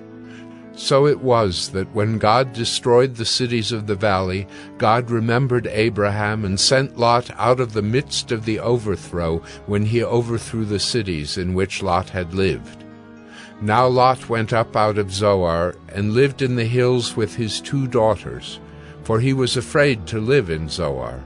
So he lived in a cave with his 2 daughters. And the firstborn said to the younger, "Our father is old, and there's not a man on earth to come in to us after the manner of all the earth. Come, let us make our father drink wine, and we will lie with him, that we may preserve offspring from our father." So they made their father drink wine that night, and the firstborn went in and lay with her father. He did not know when she lay down or when she arose. The next day the firstborn said to the younger, "Behold, I lay last night with my father. Let us make him drink wine tonight also. Then you go in and lie with him, that we may preserve offspring from our father." So they made their father drink wine that night also. And the younger arose and lay with him, and he did not know when she lay down or when she arose. Thus both the daughters of Lot became pregnant by their father. The firstborn bore a son and called his name Moab. He is the father of the Moabites to this day. The younger also bore a son and called his name Ben-Ammi. He is the father of the Ammonites to this day. Genesis 20. From there, Abraham journeyed toward the territory of the Negeb and lived between Kadesh and Shur. And he sojourned in Gerar. And Abraham said of Sarah his wife, She is my sister. And Abimelech, king of Gerar, sent and took Sarah. But God came to Abimelech in a dream by night and said to him, Behold, you are a dead man because of the woman whom you have taken, for she is a man's wife. Now Abimelech had not approached her, so he said, Lord, will you kill an innocent people? Did he not himself say to me, She is my sister? And she herself said, He is my brother. In the integrity of my heart and the innocence of my hands I have done this. Then God said to him in the dream, Yes, I know that you have done this in the integrity of your heart, and it was I who kept you from sinning against me. Therefore, I did not let you touch her. Now then, return the man's wife, for he is a prophet, so that he will pray for you, and you shall live. But if you do not return her, know that you shall surely die, you and all who are yours. So Abimelech rose early in the morning and called all his servants and told them all these things. And the men were very much afraid. Then Abimelech called Abraham and said to him, What have you done to us? And how have I sinned against you, that you have brought on me and my kingdom a great sin? You have done to me things that ought not to be done. And Abimelech said to Abraham, What did you see that you did this thing? Abraham said, I did it because I thought there is no fear of God at all in this place, and they will kill me because of my wife. Besides, she is indeed my sister, the daughter of my father, though not the daughter of my mother, and she became my wife. And when God caused me to wander from my father's house, I said to her, This is the kindness you must do me. At every place to which we come, say of me, He is my brother. Then Abimelech took sheep and oxen and male servants and female servants and gave them to Abraham and returned Sarah his wife to him. And Abimelech said, Behold, my land is before you. Dwell where it pleases you. To Sarah he said, Behold, I have given your brother 1,000 pieces of silver. It is a sign of your innocence in the eyes of all who are with you, and before everyone you are vindicated. Then Abraham prayed to God, and God healed Abimelech, and also healed his wife and female slaves, so that they bore children. For the Lord had closed all the wombs of the house of Abimelech because of Sarah, Abraham's wife. Genesis 21. The Lord visited Sarah as he had said, and the Lord did to Sarah as he had promised. And Sarah conceived and bore Abraham a son in his old age at the time of which God had spoken to him. Abraham called the name of his son who was born to him, whom Sarah bore him, Isaac. And Abraham circumcised his son Isaac when he was 8 days old, as God had commanded him. Abraham was 100 years old when his son Isaac was born to him. And Sarah said, God has made laughter for me. Everyone who hears will laugh over me. And she said, Who would have said to Abraham that Sarah would nurse children? Yet I have borne him a son in his old age. And the child grew and was weaned. And Abraham made a great feast on the day that Isaac was weaned. But Sarah saw the son of Hagar the Egyptian, whom she had borne to Abraham, laughing. So she said to Abraham, Cast out this slave woman with her son, for the son of this slave woman shall not be heir with my son Isaac. And the thing was very displeasing to Abraham on account of his son. But God said to Abraham, Be not displeased because of the boy and because of your slave woman. Whatever Sarah says to you, do as she tells you, for through Isaac shall your offspring be named. And I will make a nation of the son of the slave woman also, because he is your offspring. So Abraham rose early in the morning, and took bread and a skin of water, and gave it to Hagar, putting it on her shoulder along with the child, and sent her away. And she departed and wandered in the wilderness of Beersheba. When the water in the skin was gone, she put the child under one of the bushes. Then she went and sat down opposite him, a good way off, about the distance of a bow shot. For she said, "Let me not look on the death of the child." And as she sat opposite him, she lifted up her voice and wept.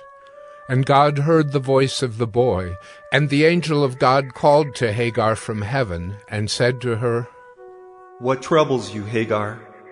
Fear not, for God has heard the voice of the boy where he is. Up, lift up the boy, and hold him fast with your hand, for I will make him into a great nation." Then God opened her eyes, and she saw a well of water. And she went and filled the skin with water and gave the boy a drink. And God was with the boy, and he grew up. He lived in the wilderness and became an expert with the bow. He lived in the wilderness of Paran, and his mother took a wife for him from the land of Egypt. At that time Abimelech and Phicol the commander of his army said to Abraham, God is with you in all that you do. Now therefore swear to me here by God that you will not deal falsely with me or with my descendants or with my posterity. But as I have dealt kindly with you, so you will deal with me and with the land where you have sojourned. And Abraham said, I will swear. When Abraham reproved Abimelech about a well of water that Abimelech's servants had seized, Abimelech said, I do not know who has done this thing. You did not tell me, and I have not heard of it until today. So Abraham took sheep and oxen and gave them to Abimelech, and the two men made a covenant. Abraham set 7 ewe lambs of the flock apart, and Abimelech said to Abraham, What is the meaning of these 7 ewe lambs that you have set apart? He said, These 7 ewe lambs you will take from my hand, that this may be a witness for me that I dug this well. Therefore that place was called Beersheba, because there both of them swore an oath. So they made a covenant at Beersheba. Then Abimelech and Phicol the commander of his army rose up and returned to the land of the Philistines.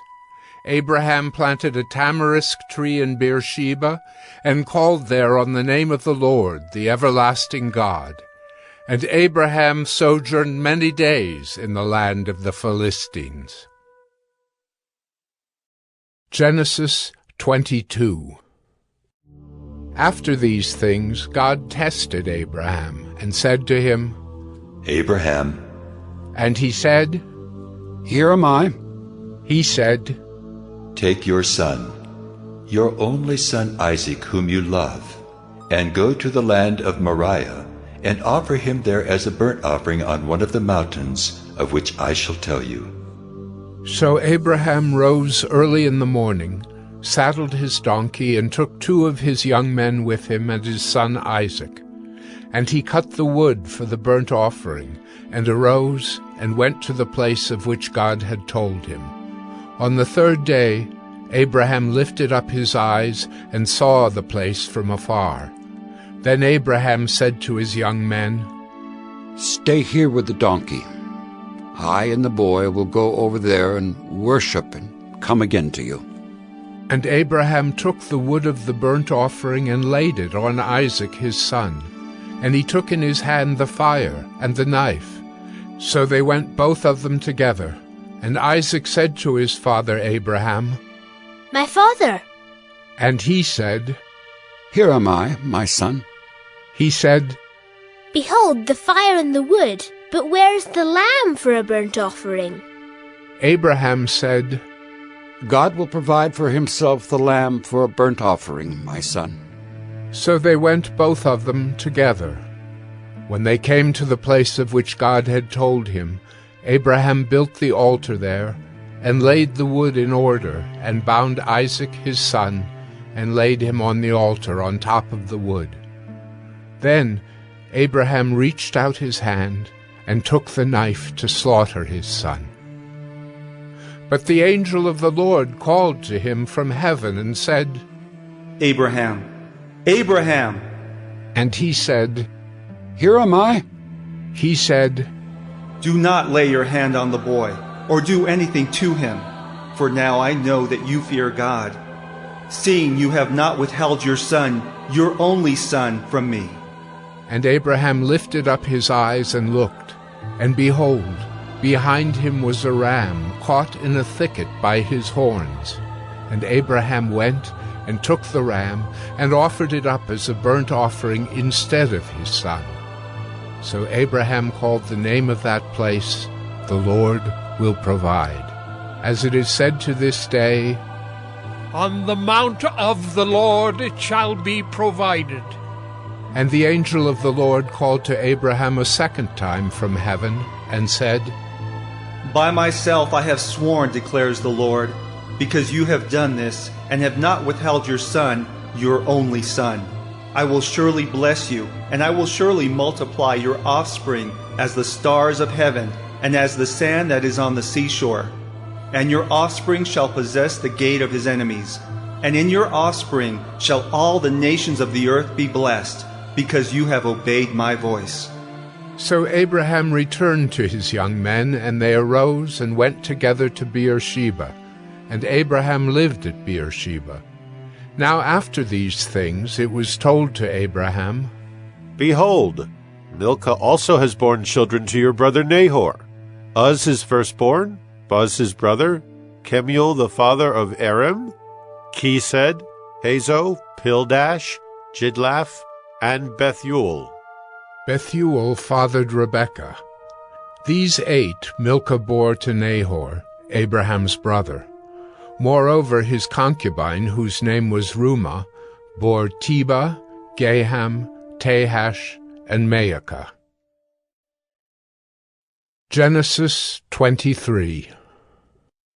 Sarah lived 127 years. These were the years of the life of Sarah. And Sarah died at Kiriath Arba, that is Hebron, in the land of Canaan. And Abraham went in to mourn for Sarah and to weep for her. And Abraham rose up from before his dead and said to the Hittites, "I am a sojourner and foreigner among you. Give me property among you for a burying place, that I may bury my dead out of my sight." The Hittites answered Abraham, "Hear us, my lord. You are a prince of God among us. Bury your dead in the choicest of our tombs. None of us will withhold from you his tomb, to hinder you from burying your dead." Abraham rose and bowed to the Hittites, the people of the land, and he said to them, "If you are willing that I should bury my dead out of my sight, hear me and entreat for me Ephron, the son of Zohar, that he may give me the cave of Machpelah which he owns. It is at the end of his field. For the full price let him give it to me in your presence as property for a burying place." Now Ephron was sitting among the Hittites, and Ephron the Hittite answered Abraham in the hearing of the Hittites, of all who went in at the gate of his city. "No, my lord, hear me. I give you the field, and I give you the cave that is in it. In the sight of the sons of my people I give it to you. Bury your dead." Then Abraham bowed down before the people of the land, and he said to Ephron in the hearing of the people of the land, "But if you will, hear me. I give the price of the field. Accept it from me that I may bury my dead there." Ephron answered Abraham, "My lord, listen to me. A piece of land worth 400 shekels of silver. What is that between you and me? Bury your dead." Abraham listened to Ephron, and Abraham weighed out for Ephron the silver that he had named in the hearing of the Hittites, 400 shekels of silver, according to the weights current among the merchants. So the field of Ephron in Machpelah, which was to the east of Mamre, the field with the cave that was in it, and all the trees that were in the field, throughout its whole area, was made over to Abraham as a possession in the presence of the Hittites, before all who went in at the gate of his city. After this, Abraham buried Sarah his wife in the cave of the field of Machpelah east of Mamre, that is Hebron, in the land of Canaan. The field and the cave that is in it were made over to Abraham as property for a burying place by the Hittites. Genesis 24. Now Abraham was old, well advanced in years, and the Lord had blessed Abraham in all things. And Abraham said to his servant, the oldest of his household, who had charge of all that he had, "Put your hand under my thigh, that I may make you swear by the Lord, the God of heaven and God of the earth, that you will not take a wife for my son from the daughters of the Canaanites, among whom I dwell, but will go to my country and to my kindred, and take a wife for my son Isaac." The servant said to him, "Perhaps the woman may not be willing to follow me to this land. Must I then take your son back to the land from which you came?" Abraham said to him, "See to it that you do not take my son back there.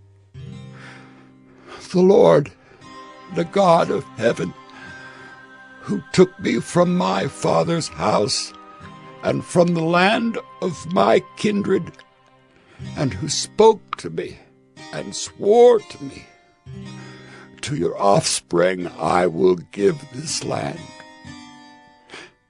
He will send his angel before you, and you shall take a wife for my son from there. But if the woman is not willing to follow you, then you will be free from this oath of mine. Only you must not take my son back there." So the servant put his hand under the thigh of Abraham his master, and swore to him concerning this matter. Then the servant took 10 of his master's camels and departed, taking all sorts of choice gifts from his master. And he arose and went to Mesopotamia, to the city of Nahor. And he made the camels kneel down outside the city by the well of water at the time of evening, the time when women go out to draw water. And he said, "O Lord God of my master Abraham, please grant me success today and show steadfast love to my master Abraham. Behold, I am standing by the spring of water, and the daughters of the men of the city are coming out to draw water. Let the young woman to whom I shall say, 'Please let down your jar that I may drink,' and who shall say, 'Drink, and I will water your camels,' let her be the one whom you have appointed for your servant Isaac. By this I shall know that you have shown steadfast love to my master." Before he had finished speaking, behold, Rebekah, who was born to Bethuel, the son of Milcah, the wife of Nahor, Abraham's brother, came out with her water jar on her shoulder. The young woman was very attractive in appearance, a maiden whom no man had known. She went down to the spring and filled her jar and came up. Then the servant ran to meet her and said, "Please give me a little water to drink from your jar." She said, "Drink, my lord." And she quickly let down her jar upon her hand and gave him a drink. When she had finished giving him a drink, she said, "I will draw water for your camels also until they have finished drinking." So she quickly emptied her jar into the trough, and ran again to the well to draw water, and she drew for all his camels. The man gazed at her in silence to learn whether the Lord had prospered his journey or not.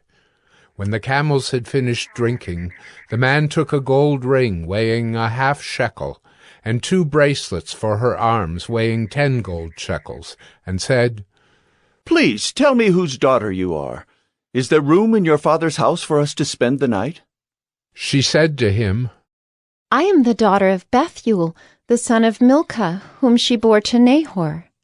She added, We have plenty of both straw and fodder, and room to spend the night. The man bowed his head and worshipped the Lord and said, Blessed be the Lord, the God of my master Abraham, who has not forsaken his steadfast love and his faithfulness toward my master. As for me, the Lord has led me in the way to the house of my master's kinsman. Then the young woman ran and told her mother's household about these things. Rebekah had a brother whose name was Laban. Laban ran out toward the man to the spring. As soon as he saw the ring and the bracelets on his sister's arms, and heard the words of Rebekah his sister, "Thus the man spoke to me," he went to the man. And behold, he was standing by the camels at the spring. He said, Come in, O blessed of the Lord. Why do you stand outside? For I have prepared the house and a place for the camels.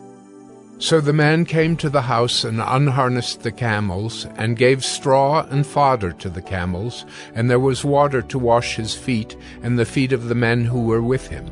Then food was set before him to eat. But he said, I will not eat until I have said what I have to say. He said, Speak on. So he said, I am Abraham's servant. The Lord has greatly blessed my master, and he has become great. He's given him flocks and herds, silver and gold, male servants and female servants, camels and donkeys. And Sarah, my master's wife, bore a son to my master when she was old, and to him he has given all that he has. My master made me swear, saying, You shall not take a wife for my son from the daughters of the Canaanites in whose land I dwell, but you shall go to my father's house and to my clan and take a wife for my son. I said to my master, Perhaps the woman will not follow me. But he said to me, The Lord before whom I have walked will send his angel with you and prosper your way. You shall take a wife for my son from my clan and from my father's house. Then you will be free from my oath when you come to my clan. And if they will not give her to you, you will be free from my oath. I came today to the spring and said, O Lord, the God of my master Abraham, if now you are prospering the way that I go, behold, I'm standing by the spring of water. Let the virgin who comes out to draw water, to whom I shall say, Please give me a little water from your jar to drink, and who will say to me, Drink, and I will draw for your camels also. Let her be the woman whom the Lord has appointed for my master's son. Before I had finished speaking in my heart, behold, Rebekah came out with her water jar on her shoulder, and she went down to the spring and drew water. I said to her, Please let me drink. She quickly let down her jar from her shoulder and said, Drink, and I will give your camels drink also. So I drank, and she gave the camels drink also. Then I asked her, Whose daughter are you? She said, The daughter of Bethuel, Nahor's son, whom Milcah bore to him. So I put the ring on her nose and the bracelets on her arms. Then I bowed my head and worshipped the Lord and blessed the Lord, the God of my master Abraham, who had led me by the right way to take the daughter of my master's kinsman for his son. Now then, if you're going to show steadfast love and faithfulness to my master, tell me, and if not, tell me, that I may turn to the right hand or to the left. Then Laban and Bethuel answered and said, The thing has come from the Lord. We cannot speak to you bad or good. Behold, Rebekah is before you. Take her and go, and let her be the wife of your master's son, as the Lord has spoken. When Abraham's servant heard their words, he bowed himself to the earth before the Lord. And the servant brought out jewelry of silver and of gold, and garments, and gave them to Rebekah. He also gave to her brother and to her mother costly ornaments. And he and the men who were with him ate and drank, and they spent the night there. When they arose in the morning, he said, Send me away to my master. Her brother and her mother said, Let the young woman remain with us a while, at least 10 days. After that, she may go. But he said to them, Do not delay me, since the Lord has prospered my way. Send me away, that I may go to my master. They said, Let us call the young woman and ask her. And they called Rebekah and said to her, Will you go with this man? She said, I will go. So they sent away Rebekah their sister and her nurse, and Abraham's servant and his men. And they blessed Rebekah and said to her, Our sister, may you become thousands of 10,000s, and may your offspring possess the gate of those who hate him. Then Rebekah and her young women arose and rode on the camels and followed the man. Thus the servant took Rebekah and went his way.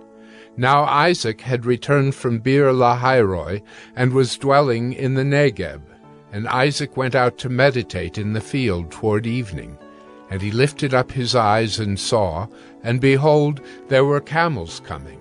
And Rebekah lifted up her eyes, and when she saw Isaac, she dismounted from the camel and said to the servant, Who is that man walking in the field to meet us? The servant said, It is my master. So she took her veil and covered herself. And the servant told Isaac all the things that he had done. Then Isaac brought her into the tent of Sarah his mother, and took Rebekah, and she became his wife, and he loved her. So Isaac was comforted after his mother's death. Genesis 25. Abraham took another wife, whose name was Keturah. She bore him Zimran, Jokshan, Medan, Midian, Ishbak, and Shua. Jokshan fathered Sheba and Dedan. The sons of Dedan were Asherim, Letushim, and Leamim. The sons of Midian were Ephah, Epher, Hanok, Abida, and Eldaah. All these were the children of Keturah. Abraham gave all he had to Isaac. But to the sons of his concubines Abraham gave gifts, and while he was still living, he sent them away from his son Isaac eastward to the east country. These are the days of the years of Abraham's life, 175 years. Abraham breathed his last and died in a good old age, an old man and full of years, and was gathered to his people. Isaac and Ishmael his sons buried him in the cave of Machpelah, in the field of Ephron, the son of Zohar the Hittite, east of Mamre, the field that Abraham purchased from the Hittites. There Abraham was buried with Sarah his wife. After the death of Abraham, God blessed Isaac his son, and Isaac settled at Beer-lahai-roi. These are the generations of Ishmael, Abraham's son, whom Hagar the Egyptian, Sarah's servant, bore to Abraham. These are the names of the sons of Ishmael, named in the order of their birth: Nebaioth, the firstborn of Ishmael, and Kedar, Adbeel, Mibsam, Mishma, Duma, Massa, Hadad, Tema, Jeter, Naphish, and Kedemah. These are the sons of Ishmael, and these are their names, by their villages and by their encampments, 12 princes according to their tribes. These are the years of the life of Ishmael, 137 years. He breathed his last and died, and was gathered to his people. They settled from Havilah to Shur, which is opposite Egypt in the direction of Assyria. He settled over against all his kinsmen. These are the generations of Isaac, Abraham's son. Abraham fathered Isaac, and Isaac was 40 years old when he took Rebekah, the daughter of Bethuel the Aramean of Padan Aram, the sister of Laban the Aramean, to be his wife. And Isaac prayed to the Lord for his wife because she was barren. And the Lord granted his prayer, and Rebekah his wife conceived. The children struggled together within her, and she said, If it is thus, why is this happening to me? So she went to inquire of the Lord, and the Lord said to her, 2 nations are in your womb, and 2 peoples from within you shall be divided. The one shall be stronger than the other. The older shall serve the younger. When her days to give birth were completed, behold, there were twins in her womb. The first came out red, all his body like a hairy cloak, so they called his name Esau. Afterward his brother came out with his hand holding Esau's heel, so his name was called Jacob. Isaac was 60 years old when she bore them. When the boys grew up, Esau was a skillful hunter, a man of the field, while Jacob was a quiet man, dwelling in tents. Isaac loved Esau because he ate of his game, but Rebekah loved Jacob. Once, when Jacob was cooking stew, Esau came in from the field, and he was exhausted. And Esau said to Jacob, Let me eat some of that red stew, for I am exhausted. Therefore his name was called Edom. Jacob said, Sell me your birthright now. Esau said, I am about to die. Of what use is a birthright to me? Jacob said, Swear to me now. So he swore to him and sold his birthright to Jacob. Then Jacob gave Esau bread and lentil stew, and he ate and drank, and rose and went his way. Thus Esau despised his birthright. Genesis 26. Now there was a famine in the land, besides the former famine that was in the days of Abraham. And Isaac went to Gerar, to Abimelech, king of the Philistines. And the Lord appeared to him and said, Do not go down to Egypt. Dwell in the land of which I shall tell you. Sojourn in this land, and I will be with you and will bless you. For to you and to your offspring I will give all these lands, and I will establish the oath that I swore to Abraham your father. I will multiply your offspring as the stars of heaven, and will give to your offspring all these lands. And in your offspring all the nations of the earth shall be blessed, because Abraham obeyed my voice and kept my charge, my commandments, my statutes, and my laws. So Isaac settled in Gerar. When the men of the place asked him about his wife, he said, She's my sister. For he feared to say, my wife, thinking, Lest the men of the place should kill me because of Rebekah. Because she was attractive in appearance. When he had been there a long time, Abimelech, king of the Philistines, looked out of a window and saw Isaac laughing with Rebekah, his wife. So Abimelech called Isaac and said, Behold, she is your wife. How then could you say, She is my sister? Isaac said to him, Because I thought, lest I die because of her. Abimelech said, What is this you have done to us? One of the people might easily have lain with your wife, and you would have brought guilt upon us. So Abimelech warned all the people, saying, Whoever touches this man or his wife shall surely be put to death. And Isaac sowed in that land, and reaped in the same year 100-fold.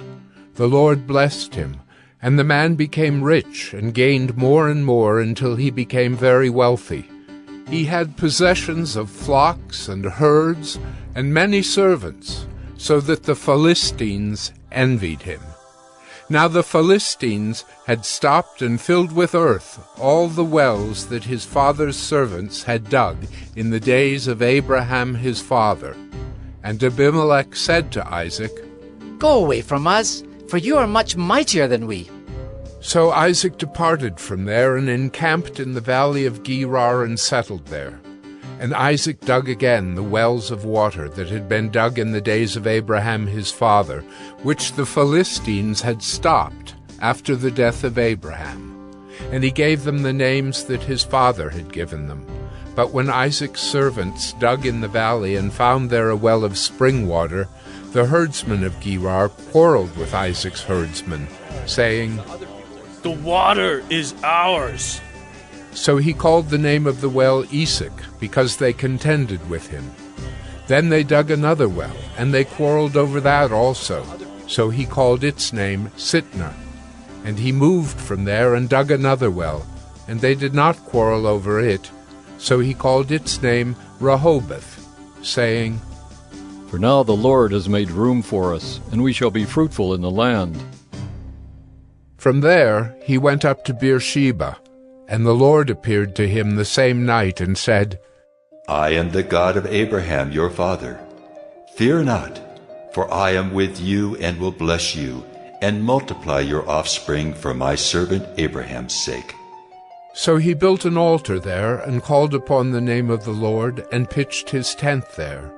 And there Isaac's servants dug a well. When Abimelech went to him from Gerar with Ahuzzath his adviser, and Phicol the commander of his army, Isaac said to them, Why have you come to me, seeing that you hate me, and have sent me away from you?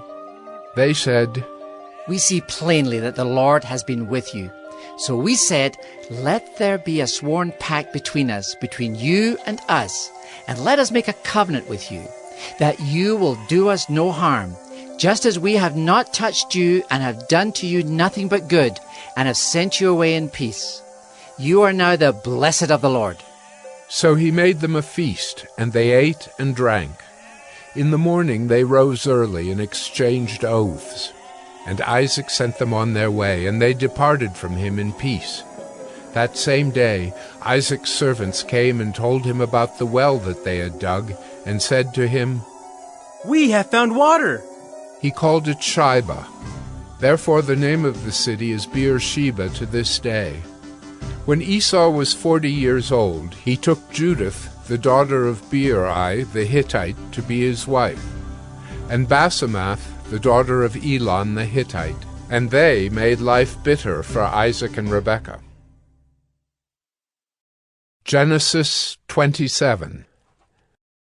When Isaac was old and his eyes were dim so that he could not see, he called Esau his older son and said to him, My son.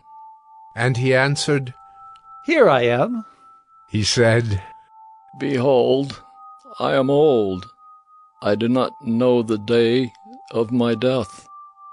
Now then, take your weapons, your quiver, and your bow, and go out to the field and hunt game for me, and prepare for me delicious food, such as I love, and bring it to me so that I may eat, that my soul may bless you before I die. Now Rebekah was listening when Isaac spoke to his son Esau. So when Esau went to the field to hunt for game and bring it, Rebekah said to her son Jacob, I heard your father speak to your brother Esau. Bring me game and prepare for me delicious food, that I may eat it and bless you before the Lord before I die. Now therefore, my son, obey my voice as I command you. Go to the flock and bring me 2 good young goats, so that I may prepare from them delicious food for your father, such as he loves. And you shall bring it to your father to eat, so that he may bless you before he dies. But Jacob said to Rebekah his mother, Behold, my brother Esau is a hairy man, and I am a smooth man. Perhaps my father will feel me, and I shall seem to be mocking him, and bring a curse upon myself, and not a blessing. His mother said to him, Let your curse be on me, my son. Only obey my voice, and go, bring them to me. So he went and took them and brought them to his mother, and his mother prepared delicious food, such as his father loved.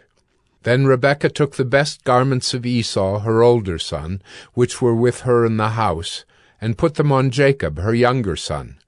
And the skins of the young goats she put on his hands, and on the smooth part of his neck. And she put the delicious food and the bread which she had prepared into the hand of her son Jacob. So he went in to his father and said, My father. And he said, Here I am. Who are you, my son? Jacob said to his father, I am Esau, your firstborn. I have done as you told me.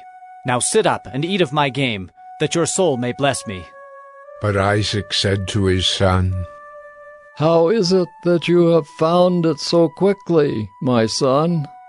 He answered, Because the Lord your God granted me success. Then Isaac said to Jacob, Please come near, that I may feel you, my son, to know whether you are really my son Esau or not. So Jacob went near to Isaac his father, who felt him and said, The voice is Jacob's voice, but the hands are the hands of Esau. And he did not recognize him, because his hands were hairy like his brother Esau's hands. So he blessed him. He said, Are you really my son Esau? He answered, I am. Then he said, Bring it near to me, that I may eat of my son's game and bless you. So he brought it near to him, and he ate. And he brought him wine, and he drank. Then his father Isaac said to him, Come near and kiss me, my son. So he came near and kissed him. And Isaac smelled the smell of his garments, and blessed him, and said, See, the smell of my son is as the smell of a field that the Lord has blessed. May God give you of the dew of heaven and of the fatness of the earth, and plenty of grain and wine. Let peoples serve you, and nations bow down to you. Be lord over your brothers, and may your mother's sons bow down to you. Cursed be every one who curses you, and blessed be every one who blesses you. As soon as Isaac had finished blessing Jacob, when Jacob had scarcely gone out from the presence of Isaac his father, Esau his brother came in from his hunting. He also prepared delicious food, and brought it to his father. And he said to his father, Let my father arise and eat of his son's game, that you may bless me. His father Isaac said to him, Who are you? He answered, I am your son, your firstborn, Esau. Then Isaac trembled very violently, and said, Who was it then that hunted game and brought it to me? And I ate it all before you came. And I have blessed him? Yes, and he shall be blessed. As soon as Esau heard the words of his father, he cried out with an exceedingly great and bitter cry, and said to his father, Oh! Bless me, even me also, O my father! But he said, Your brother came deceitfully, and he has taken away your blessing. Esau said, Is he not rightly named Jacob? For he has cheated me these 2 times. He took away my birthright, and behold, now he has taken away my blessing. Then he said, Have you not reserved a blessing for me? Isaac answered and said to Esau, Behold, I have made him lord over you, and all his brothers I have given to him for servants. And with grain and wine I have sustained him. What then can I do for you, my son? Esau said to his father, Have you but one blessing, my father? Bless me, even me also, O my father! And Esau lifted up his voice and wept. Then Isaac his father answered and said to him, Behold, away from the fatness of the earth shall your dwelling be, and away from the dew of heaven on high. By your sword you shall live, and you shall serve your brother.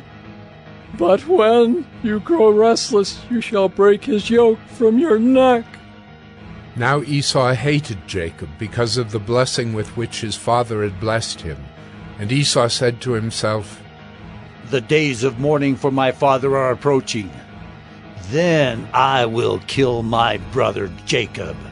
But the words of Esau, her older son, were told to Rebekah. So she sent and called Jacob, her younger son, and said to him, Behold, your brother Esau comforts himself about you by planning to kill you. Now therefore, my son, obey my voice. Arise, flee to Laban my brother in Haran, and stay with him a while, until your brother's fury turns away, until your brother's anger turns away from you, and he forgets what you have done to him. Then I will send and bring you from there. Why should I be bereft of you both in one day? Then Rebekah said to Isaac, I loathe my life because of the Hittite women. If Jacob marries one of the Hittite women like these, one of the women of the land, what good will my life be to me? Genesis 28. Then Isaac called Jacob, and blessed him, and directed him, You must not take a wife from the Canaanite women. Arise, go to Paddan Aram, to the house of Bethuel, your mother's father, and take as your wife from there one of the daughters of Laban, your mother's brother.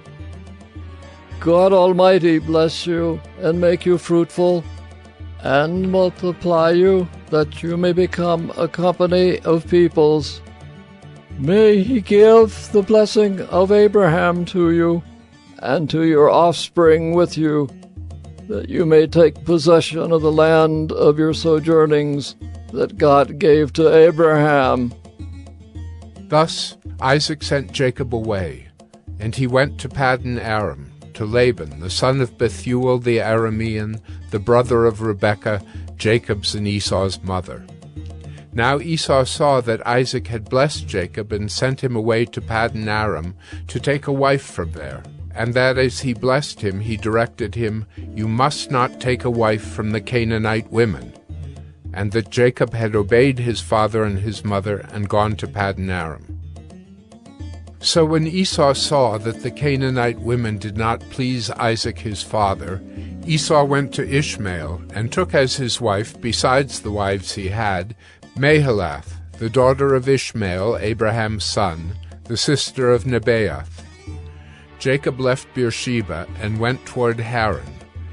And he came to a certain place and stayed there that night, because the sun had set.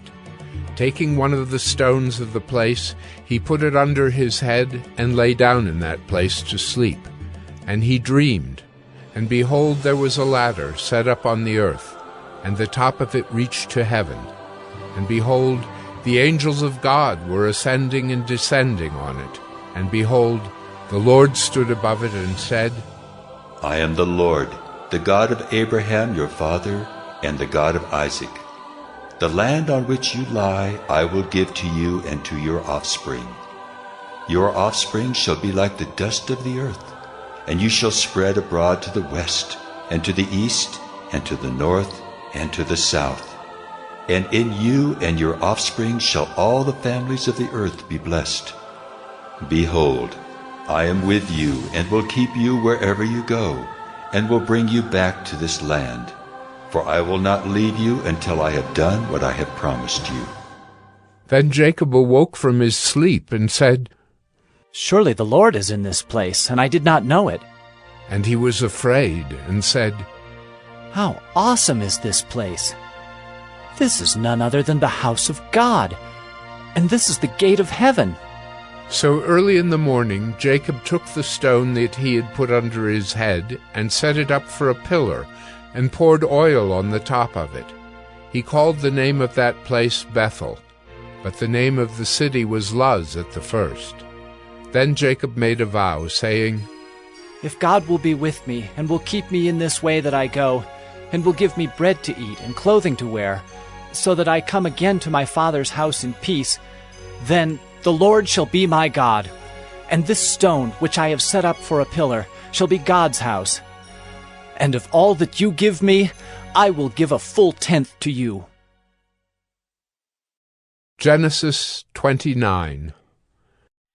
Then Jacob went on his journey, and came to the land of the people of the east. As he looked, he saw a well in the field, and behold, 3 flocks of sheep lying beside it, for out of that well the flocks were watered. The stone on the well's mouth was large, and when all the flocks were gathered there, the shepherds would roll the stone from the mouth of the well and water the sheep, and put the stone back in its place over the mouth of the well. Jacob said to them, "My brothers, where do you come from?" They said, "We are from Haran." He said to them, "Do you know Laban, the son of Nahor?"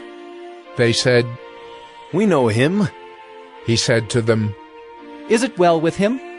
They said, "It is well, and see, Rachel his daughter is coming with the sheep."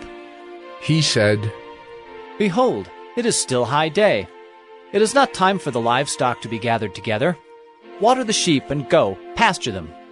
But they said, "We cannot until all the flocks are gathered together, and the stone is rolled from the mouth of the well. Then we water the sheep."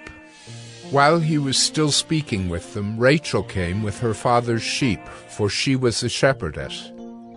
Now as soon as Jacob saw Rachel, the daughter of Laban, his mother's brother, and the sheep of Laban, his mother's brother, Jacob came near and rolled the stone from the well's mouth and watered the flock of Laban, his mother's brother. Then Jacob kissed Rachel and wept aloud.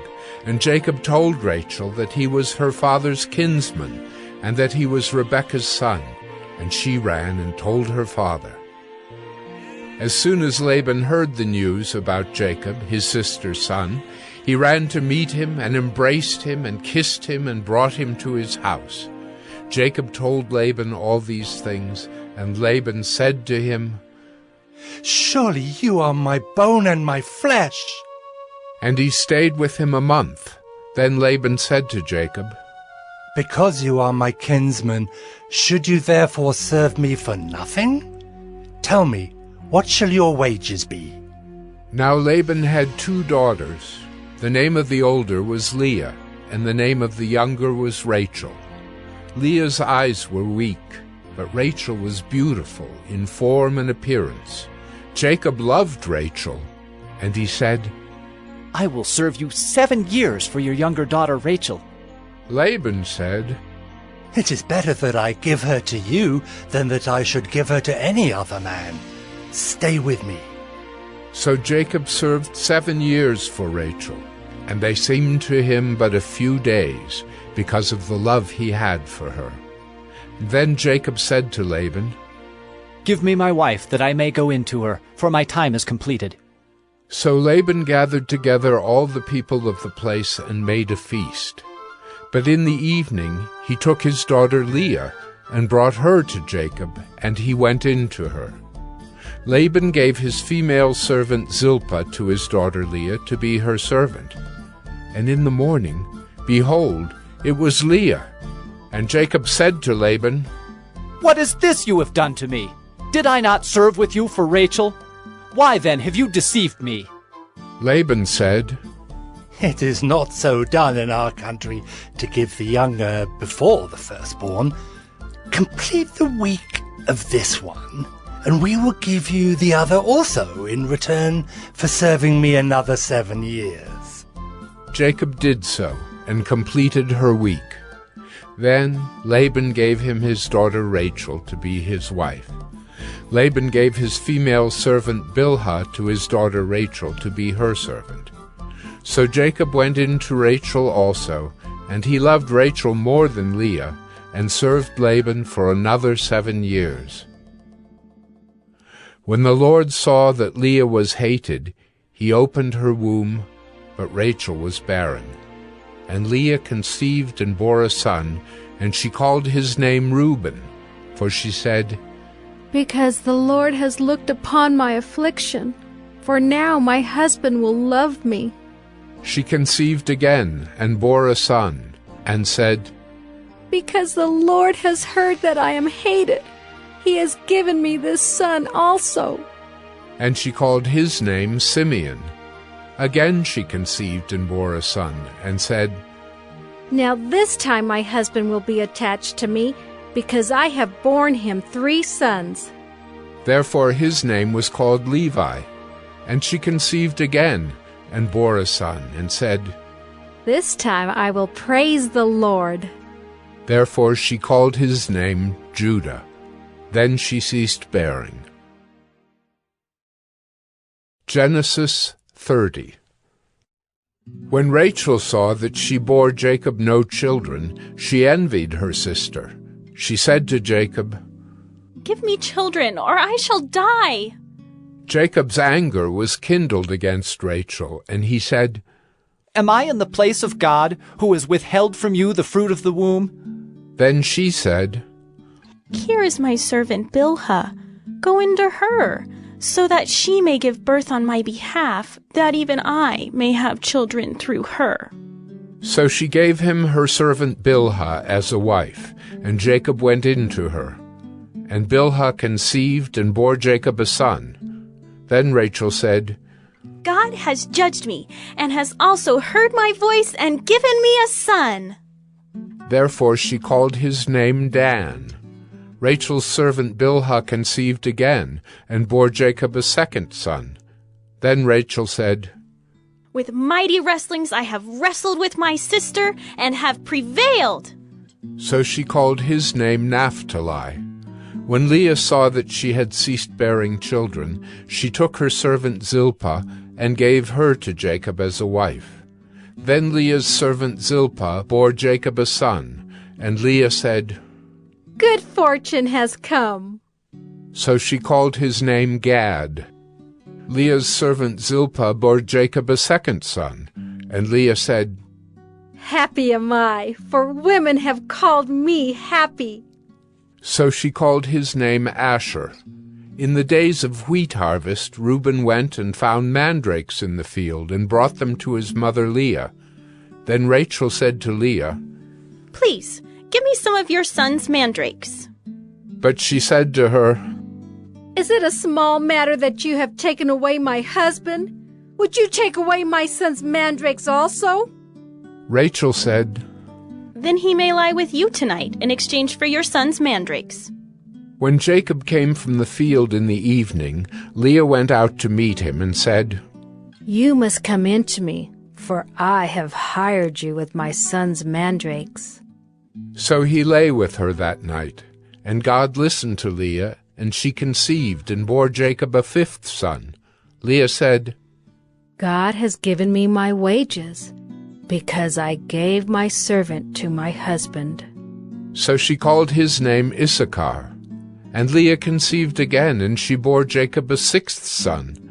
Then Leah said, God has endowed me with a good endowment. Now my husband will honor me, because I have borne him 6 sons.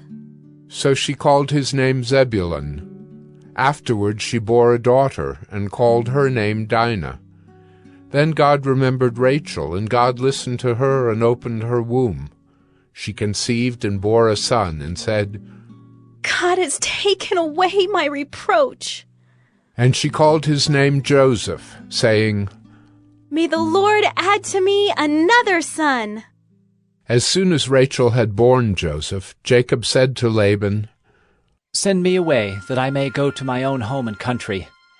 Give me my wives and my children, for whom I have served you, that I may go, for you know the service that I have given you. But Laban said to him, If I have found favor in your sight, I have learned by divination that the Lord has blessed me because of you. Name your wages, and I will give it. Jacob said to him, You yourself know how I have served you, and how your livestock has fared with me. For you had little before I came, and it has increased abundantly, and the Lord has blessed you wherever I turned. But now, when shall I provide for my own household also? He said, What shall I give you? Jacob said, You shall not give me anything. If you will do this for me, I will again pasture your flock and keep it. Let me pass through all your flock today, removing from it every speckled and spotted sheep, and every black lamb, and the spotted and speckled among the goats, and they shall be my wages. So my honesty will answer for me later, when you come to look into my wages with you. every one that is not speckled and spotted among the goats, and black among the lambs, if found with me, shall be counted stolen." Laban said, "Good, let it be as you have said." But that day Laban removed the male goats that were striped and spotted, and all the female goats that were speckled and spotted, every one that had white on it, and every lamb that was black, and put them in the charge of his sons. And he set a distance of 3 days' journey between himself and Jacob pastured the rest of Laban's flock. Then Jacob took fresh sticks of poplar and almond and plane trees, and peeled white streaks in them, exposing the white of the sticks. He set the sticks that he had peeled in front of the flocks in the troughs, that is, the watering places where the flocks came to drink. And since they bred when they came to drink, the flocks bred in front of the sticks, and so the flocks brought forth striped, speckled, and spotted. And Jacob separated the lambs, and set the faces of the flocks toward the striped and all the black in the flock of Laban. He put his own droves apart, and did not put them with Laban's flock. Whenever the stronger of the flock were breeding, Jacob would lay the sticks in the troughs before the eyes of the flock, that they might breed among the sticks. But for the feebler of the flock he would not lay them there. So the feebler would be Laban's, and the stronger Jacob's. Thus the man increased greatly, and had large flocks, female servants and male servants, and camels and donkeys. Genesis 31. Now Jacob heard that the sons of Laban were saying, "Jacob has taken all that was our father's, and from what was our father's he has gained all this wealth." And Jacob saw that Laban did not regard him with favor as before. Then the Lord said to Jacob, "Return to the land of your fathers and to your kindred, and I will be with you." So Jacob sent and called Rachel and Leah into the field, where his flock was, and said to them, "I see that your father does not regard me with favor as he did before. But the God of my father has been with me. You know that I have served your father with all my strength. Yet your father has cheated me and changed my wages 10 times. But God did not permit him to harm me. If he said, 'The spotted shall be your wages,' then all the flock bore spotted. And if he said, 'The striped shall be your wages,' then all the flock bore striped. Thus God has taken away the livestock of your father and given them to me. In the breeding season of the flock I lifted up my eyes and saw in a dream that the goats that mated with the flock were striped, spotted, and mottled. Then the angel of God said to me in the dream, 'Jacob.'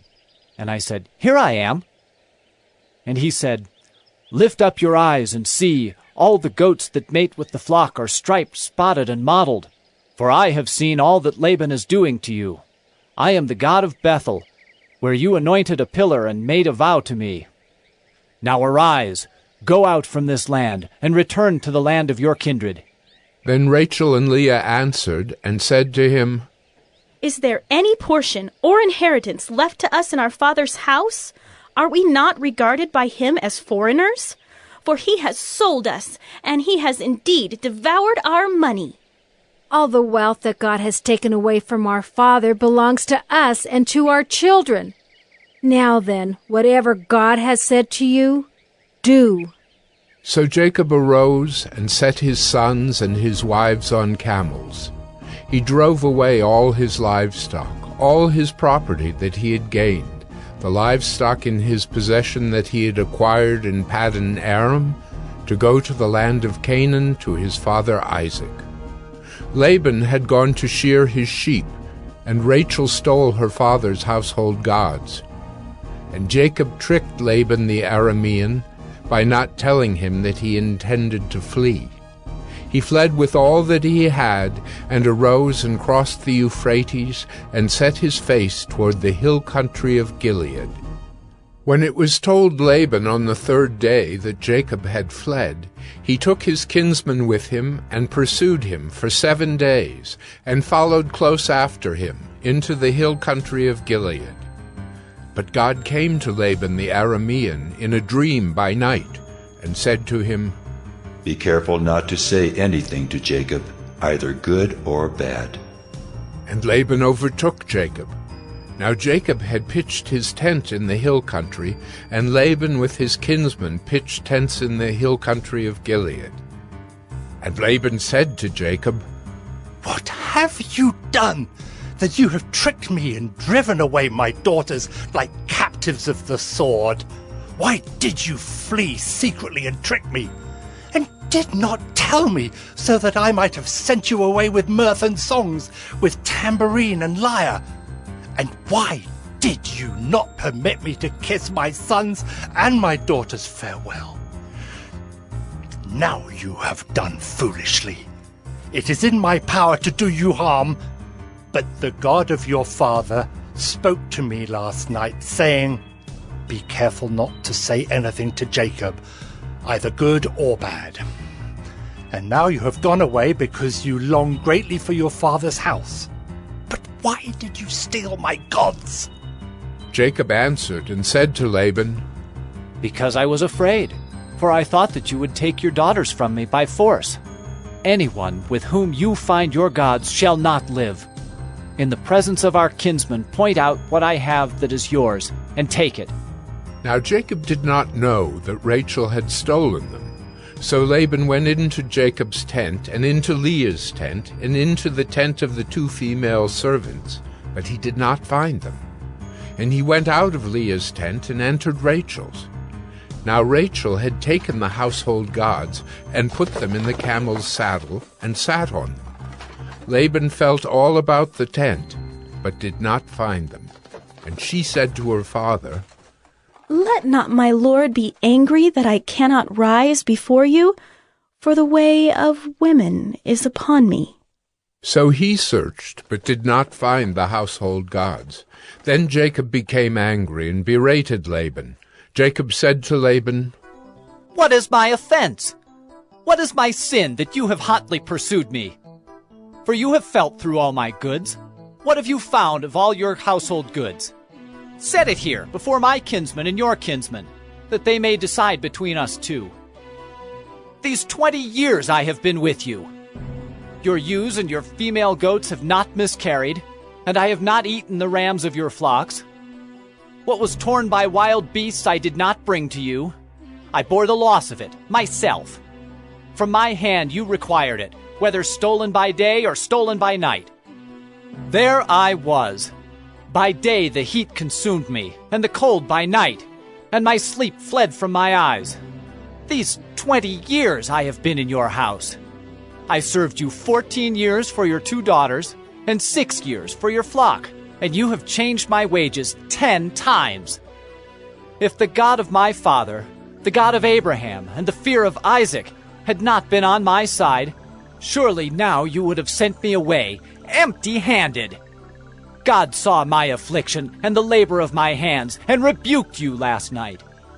Then Laban answered and said to Jacob, The daughters are my daughters, the children are my children, the flocks are my flocks, and all that you see is mine. But what can I do this day for these my daughters, or for their children whom they have borne? Come now, let us make a covenant, you and I, and let it be a witness between you and me.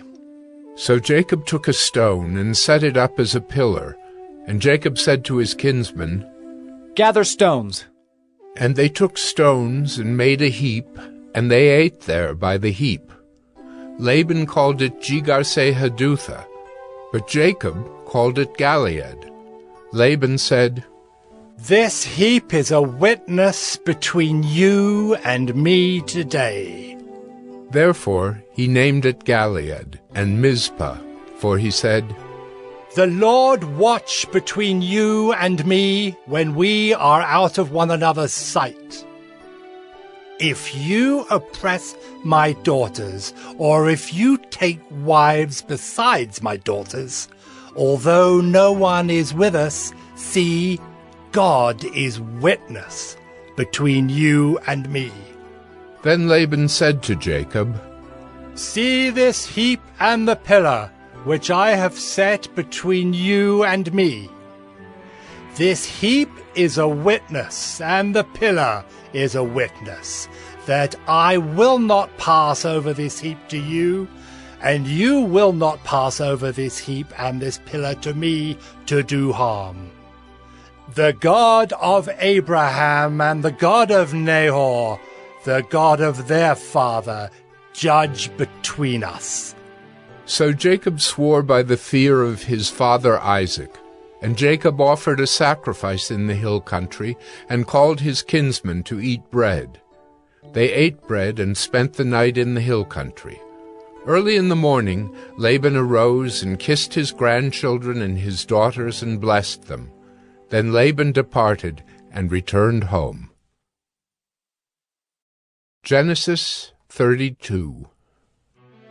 Jacob went on his way, and the angels of God met him. And when Jacob saw them, he said, "This is God's camp." So he called the name of that place Mahanaim. And Jacob sent messengers before him to Esau his brother in the land of Seir, the country of Edom, instructing them, "Thus you shall say to my lord Esau, Thus says your servant Jacob, I have sojourned with Laban and stayed until now. I have oxen, donkeys, flocks, male servants and female servants. I have sent to tell my lord, in order that I may find favor in your sight." And the messengers returned to Jacob, saying, "We came to your brother Esau, and he is coming to meet you, and there are 400 men with him." Then Jacob was greatly afraid and distressed. He divided the people who were with him and the flocks and herds and camels into 2 camps, thinking, "If Esau comes to the one camp and attacks it, then the camp that is left will escape." And Jacob said, "O God of my father Abraham, and God of my father Isaac, O Lord, who said to me, Return to your country and to your kindred, that I may do you good. I am not worthy of the least of all the deeds of steadfast love, and all the faithfulness that you have shown to your servant. For with only my staff I crossed this Jordan, and now I have become 2 camps. Please deliver me from the hand of my brother, from the hand of Esau, for I fear him, that he may come and attack me, the mothers with the children. But you said, I will surely do you good, and make your offspring as the sand of the sea, which cannot be numbered for multitude." So he stayed there that night, and from what he had with him he took a present for his brother Esau, 200 female goats and 20 male goats, 200 ewes and 20 rams, 30 milking camels and their calves, 40 cows and 10 bulls, 20 female donkeys, and 10 male donkeys. These he handed over to his servants, every drove by itself, and said to his servants, "Pass on ahead of me, and put a space between drove and drove." He instructed the first, "When Esau my brother meets you and asks you, To whom do you belong? Where are you going? And whose are these ahead of you? Then you shall say, They belong to your servant Jacob. They are a present sent to my lord Esau. And, moreover, he is behind us." He likewise instructed the second and the third and all who followed the droves. "You shall say the same thing to Esau when you find him, and you shall say, Moreover, your servant Jacob is behind us." For he thought, "I may appease him with the present that goes ahead of me, and afterward I shall see his face. Perhaps he will accept me." So the present passed on ahead of him, and he himself stayed that night in the camp. The same night he arose and took his 2 wives, his 2 female servants, and his 11 children, and crossed the ford of the Jabbok. He took them and sent them across the stream and everything else that he had, and Jacob was left alone. And a man wrestled with him until the breaking of the day. When the man saw that he did not prevail against Jacob, he touched his hip socket, and Jacob's hip was put out of joint as he wrestled with him. Then he said, "Let me go, for the day has broken." But Jacob said, I will not let you go unless you bless me." And he said to him, "What is your name?" And he said, "Jacob." Then he said, "Your name shall no longer be called Jacob, but Israel, for you have striven with God and with men, and have prevailed." Then Jacob asked him, "Please, tell me your name." But he said, "Why is it that you ask my name?" And there he blessed him. So Jacob called the name of the place Peniel, saying, "For I have seen God face to face, and yet my life has been delivered." The sun rose upon him as he passed Peniel, limping because of his hip. Therefore to this day the people of Israel do not eat the sinew of the thigh that is on the hip socket, because he touched the socket of Jacob's hip on the sinew of the thigh. Genesis 33. And Jacob lifted up his eyes and looked, and behold, Esau was coming, and 400 men with him. So he divided the children among Leah and Rachel and the 2 female servants. And he put the servants with their children in front, then Leah with her children, and Rachel and Joseph last of all. He himself went on before them, bowing himself to the ground 7 times, until he came near to his brother.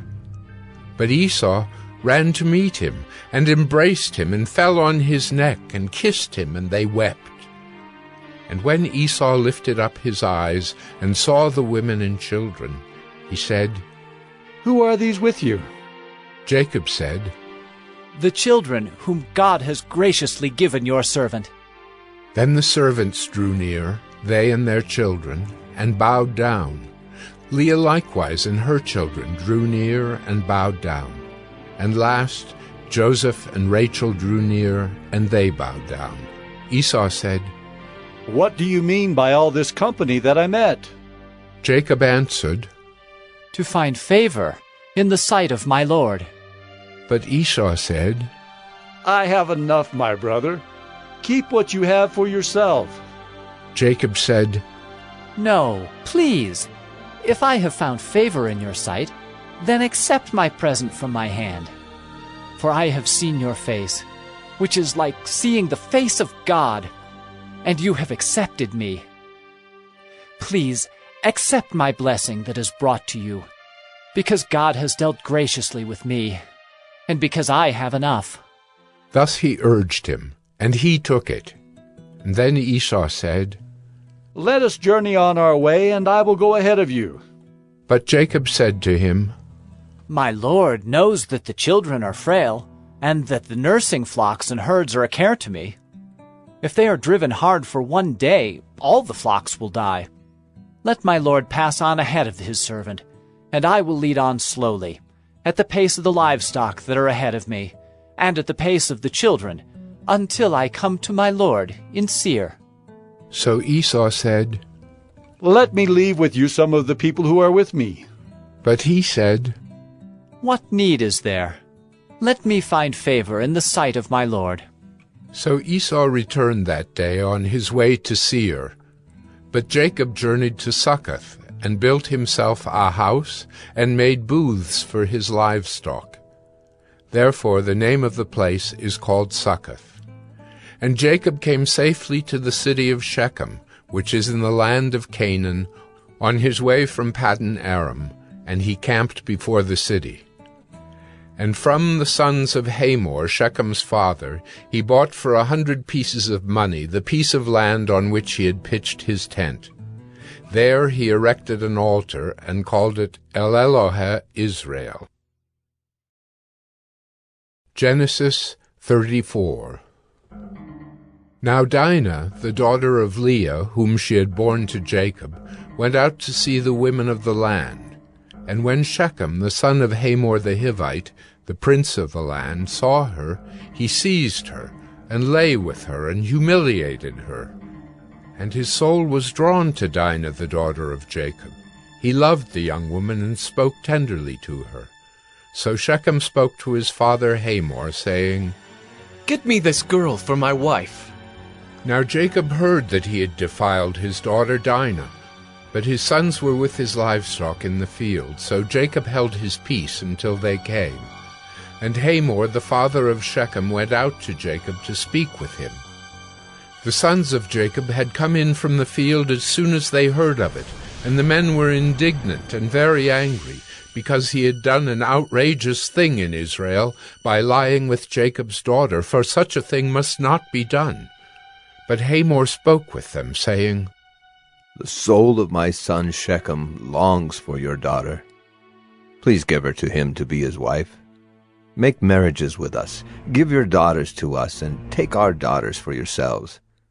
You shall dwell with us, and the land shall be open to you. Dwell and trade in it, and get property in it. Shechem also said to her father and to her brothers, Let me find favor in your eyes, and whatever you say to me I will give. Ask me for as great a bride price and gift as you will, and I will give whatever you say to me. Only give me the young woman to be my wife.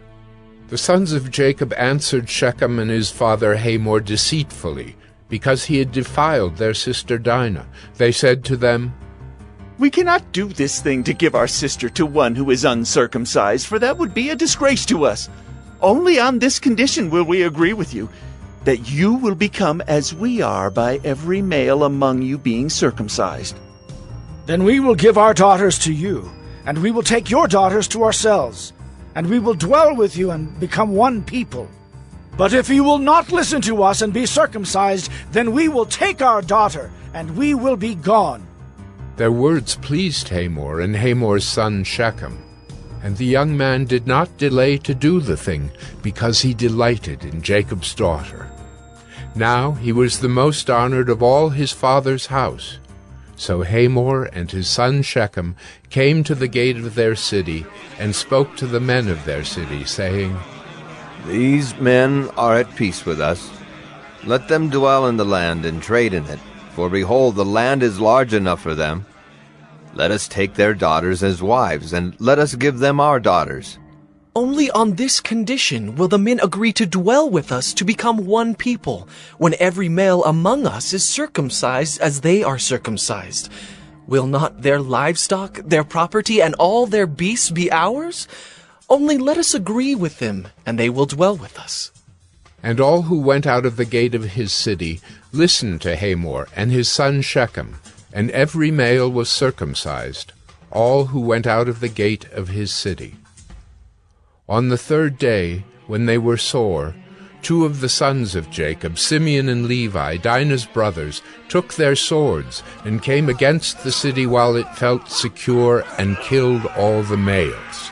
They killed Hamor and his son Shechem with the sword, and took Dinah out of Shechem's house, and went away. The sons of Jacob came upon the slain, and plundered the city, because they had defiled their sister. They took their flocks and their herds, their donkeys, and whatever was in the city and in the field. All their wealth, all their little ones and their wives, all that was in the houses, they captured and plundered. Then Jacob said to Simeon and Levi, You have brought trouble on me, by making me stink to the inhabitants of the land, the Canaanites and the Perizzites. My numbers are few, and if they gather themselves against me and attack me, I shall be destroyed, both I and my household. But they said, Should he treat our sister like a prostitute? Genesis 35. God said to Jacob, Arise, go up to Bethel and dwell there. Make an altar there to the God who appeared to you when you fled from your brother Esau. So Jacob said to his household, and to all who were with him, Put away the foreign gods that are among you, and purify yourselves, and change your garments. Then let us arise and go up to Bethel, so that I may make there an altar to the God who answers me in the day of my distress, and has been with me wherever I have gone. So they gave to Jacob all the foreign gods that they had, and the rings that were in their ears. Jacob hid them under the terebinth tree that was near Shechem.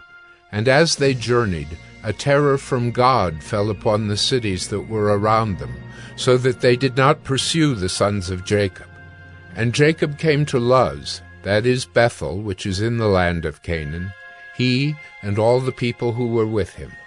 And there he built an altar, and called the place El Bethel, because there God had revealed himself to him when he fled from his brother. And Deborah, Rebekah's nurse, died, and she was buried under an oak below Bethel. So he called its name Alon-Bacuth.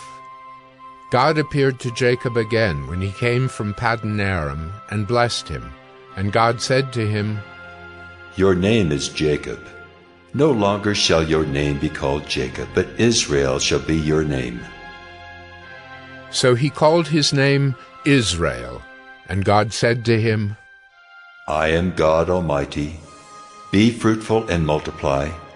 A nation and a company of nations shall come from you, and kings shall come from your own body.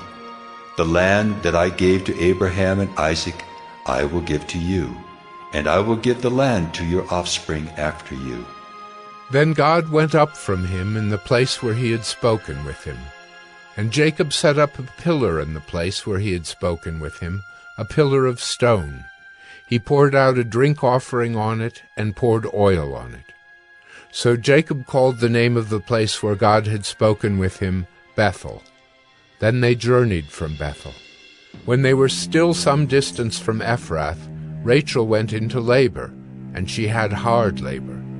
And when her labor was at its hardest, the midwife said to her, Do not fear, for you have another son. And as her soul was departing, for she was dying, she called his name Ben-Oni, but his father called him Benjamin. So Rachel died, and she was buried on the way to Ephrath, that is, Bethlehem. And Jacob set up a pillar over her tomb. It is the pillar of Rachel's tomb, which is there to this day. Israel journeyed on, and pitched his tent beyond the tower of Eder. While Israel lived in that land, Reuben went and lay with Bilhah, his father's concubine. And Israel heard of it. Now the sons of Jacob were 12, the sons of Leah, Reuben, Jacob's firstborn, Simeon, Levi, Judah, Issachar, and Zebulun. The sons of Rachel, Joseph and Benjamin. The sons of Bilhah, Rachel's servant, Dan and Naphtali. The sons of Zilpah, Leah's servant, Gad and Asher. These were the sons of Jacob who were born to him in Paddan Aram. And Jacob came to his father Isaac at Mamre, or Kiriath Arba, that is, Hebron, where Abraham and Isaac had sojourned. Now the days of Isaac were 180 years, and Isaac breathed his last, and he died and was gathered to his people, old and full of days. And his sons Esau and Jacob buried him. Genesis 36. These are the generations of Esau, that is, Edom. Esau took his wives from the Canaanites, Adah, the daughter of Elon the Hittite, Aholibamah, the daughter of Anah, the daughter of Zibeon the Hivite, and Basemath, Ishmael's daughter, the sister of Nebaioth. And Adah bore to Esau Eliphaz. Basemath bore Reuel. And Aholibamah bore Jeush, Jalam, and Korah. These are the sons of Esau who were born to him in the land of Canaan. Then Esau took his wives, his sons, his daughters, and all the members of his household, his livestock, all his beasts, and all his property that he had acquired in the land of Canaan. He went into a land away from his brother Jacob, for their possessions were too great for them to dwell together. The land of their sojournings could not support them because of their livestock. So Esau settled in the hill country of Seir. Esau is Edom. These are the generations of Esau, the father of the Edomites in the hill country of Seir. These are the names of Esau's sons: Eliphaz the son of Adah, the wife of Esau. Reuel, the son of Basemath, the wife of Esau. The sons of Eliphaz were Teman, Omar, Zepho, Gatam, and Kenaz. Timnah was a concubine of Eliphaz, Esau's son. She bore Amalek to Eliphaz. These are the sons of Adah, Esau's wife. These are the sons of Reuel, Nahath, Zerah, Shammah, and Mizah. These are the sons of Basemath, Esau's wife. These are the sons of Aholibamah, the daughter of Anah, the daughter of Zibeon, Esau's wife. She bore to Esau Jeush, Jalem, and Korah. These are the chiefs of the sons of Esau. The sons of Eliphaz, the firstborn of Esau, the chiefs Teman, Omar, Zepho, Kenaz, Korah, Gatam, and Amalek. These are the chiefs of Eliphaz in the land of Edom. These are the sons of Adah. These are the sons of Reuel, Esau's son, the chiefs Nahath, Zerah, Shammah, and Mizah. These are the chiefs of Reuel in the land of Edom. These are the sons of Basemath, Esau's wife. These are the sons of Aholibamah, Esau's wife, the chiefs Jeush, Jalem, and Korah. These are the chiefs born of Aholibamah, the daughter of Anah, Esau's wife. These are the sons of Esau, that is, Edom, and these are their chiefs. These are the sons of Seir the Horite, the inhabitants of the land: Lotan, Shobal, Zibeon, Anah, Dishon, Ezer, and Dishan. These are the chiefs of the Horites, the sons of Seir in the land of Edom.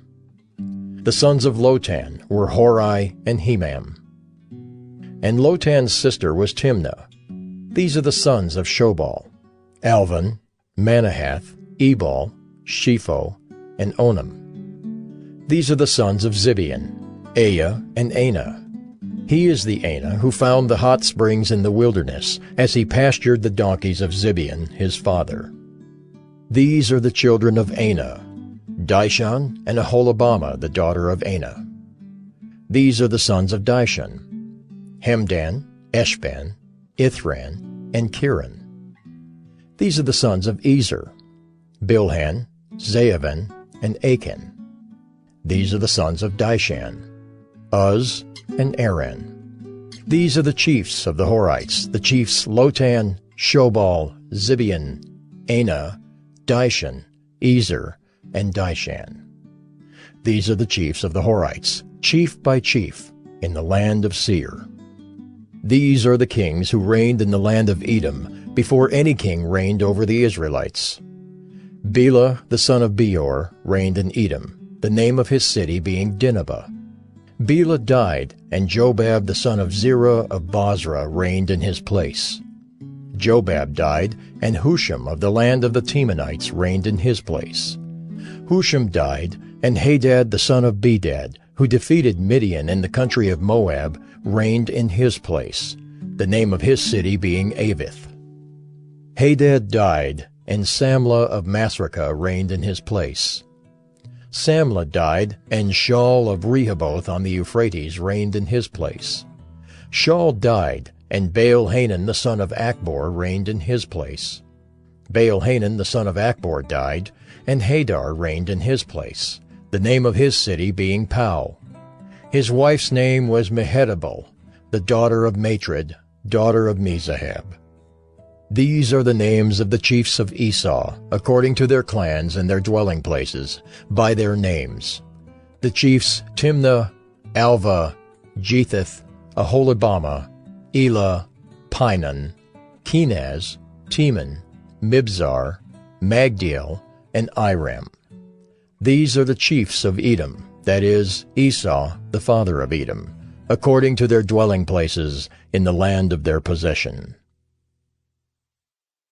Genesis 37.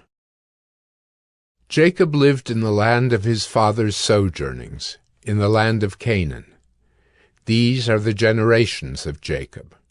Joseph, being 17 years old, was pasturing the flock with his brothers. He was a boy with the sons of Bilhah and Zilpah, his father's wives. And Joseph brought a bad report of them to their father. Now Israel loved Joseph more than any other of his sons, because he was the son of his old age. And he made him a robe of many colors. But when his brothers saw that their father loved him more than all his brothers, they hated him, and could not speak peacefully to him. Now Joseph had a dream, and when he told it to his brothers, they hated him even more. He said to them, "Hear this dream that I have dreamed. Behold, we were binding sheaves in the field, and behold, my sheaf arose and stood upright. And behold, your sheaves gathered around it and bowed down to my sheaf." His brothers said to him, "Are you indeed to reign over us, or are you indeed to rule over us?" So they hated him even more for his dreams and for his words.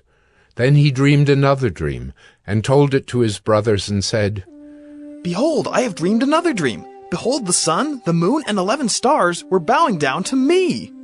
But when he told it to his father and to his brothers, his father rebuked him and said to him, "What is this dream that you have dreamed? Shall I and your mother and your brothers indeed come to bow ourselves to the ground before you?" And his brothers were jealous of him, but his father kept the saying in mind. Now his brothers went to pasture their father's flock near Shechem. And Israel said to Joseph, "Are not your brothers pasturing the flock at Shechem? Come, I will send you to them." And he said to him, "Here I am."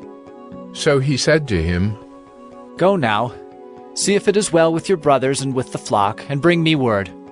So he sent him from the valley of Hebron, and he came to Shechem. And a man found him wandering in the fields, and the man asked him, "What are you seeking?" "I am seeking my brothers." He said, "Tell me, please, where they are pasturing the flock?"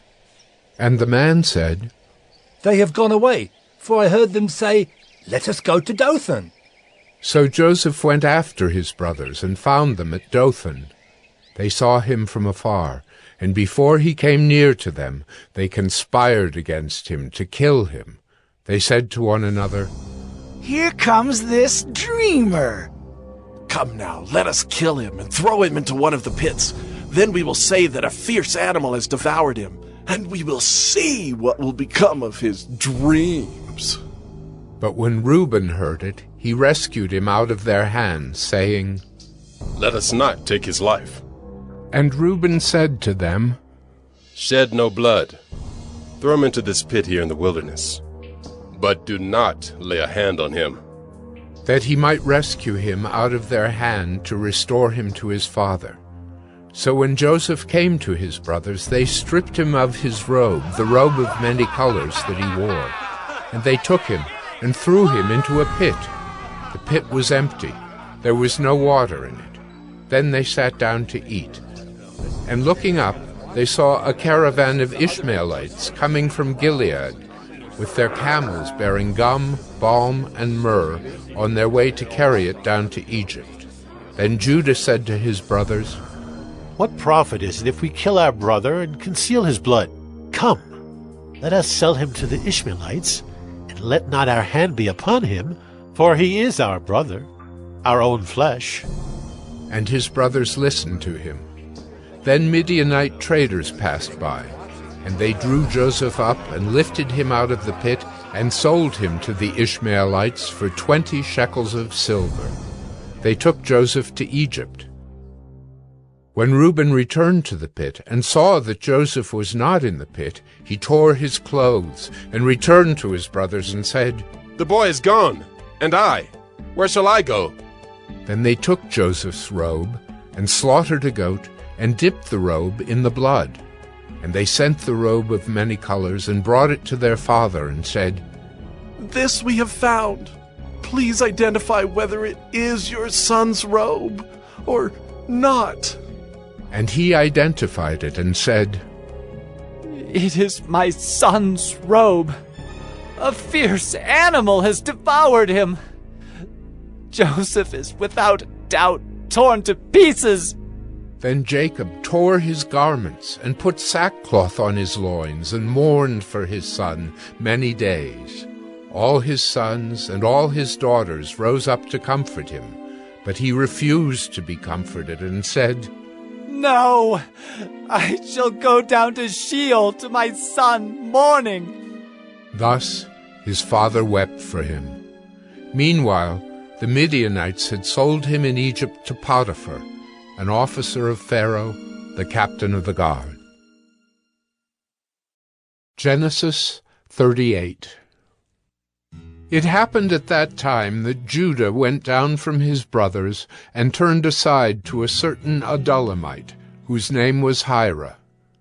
There Judah saw the daughter of a certain Canaanite, whose name was Shua. He took her and went in to her, and she conceived and bore a son, and he called his name She conceived again and bore a son, and she called his name Onan. Yet again she bore a son, and she called his name Shelah. Judah was in Chezib when she bore him. And Judah took a wife for his firstborn, and her name was Tamar. But Judah's firstborn, was wicked in the sight of the Lord, and the Lord put him to death. Then Judah said to Onan, Go into your brother's wife, and perform the duty of a brother-in-law to her, and raise up offspring for your brother.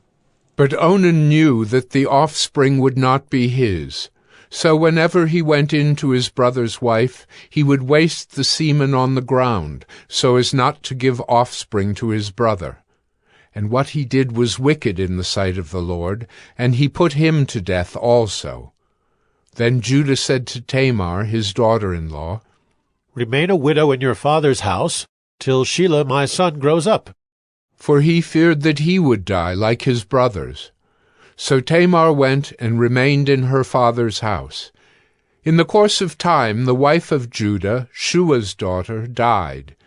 When Judah was comforted, he went up to Timnah to his sheep-shearers, he and his friend Hira the Adullamite.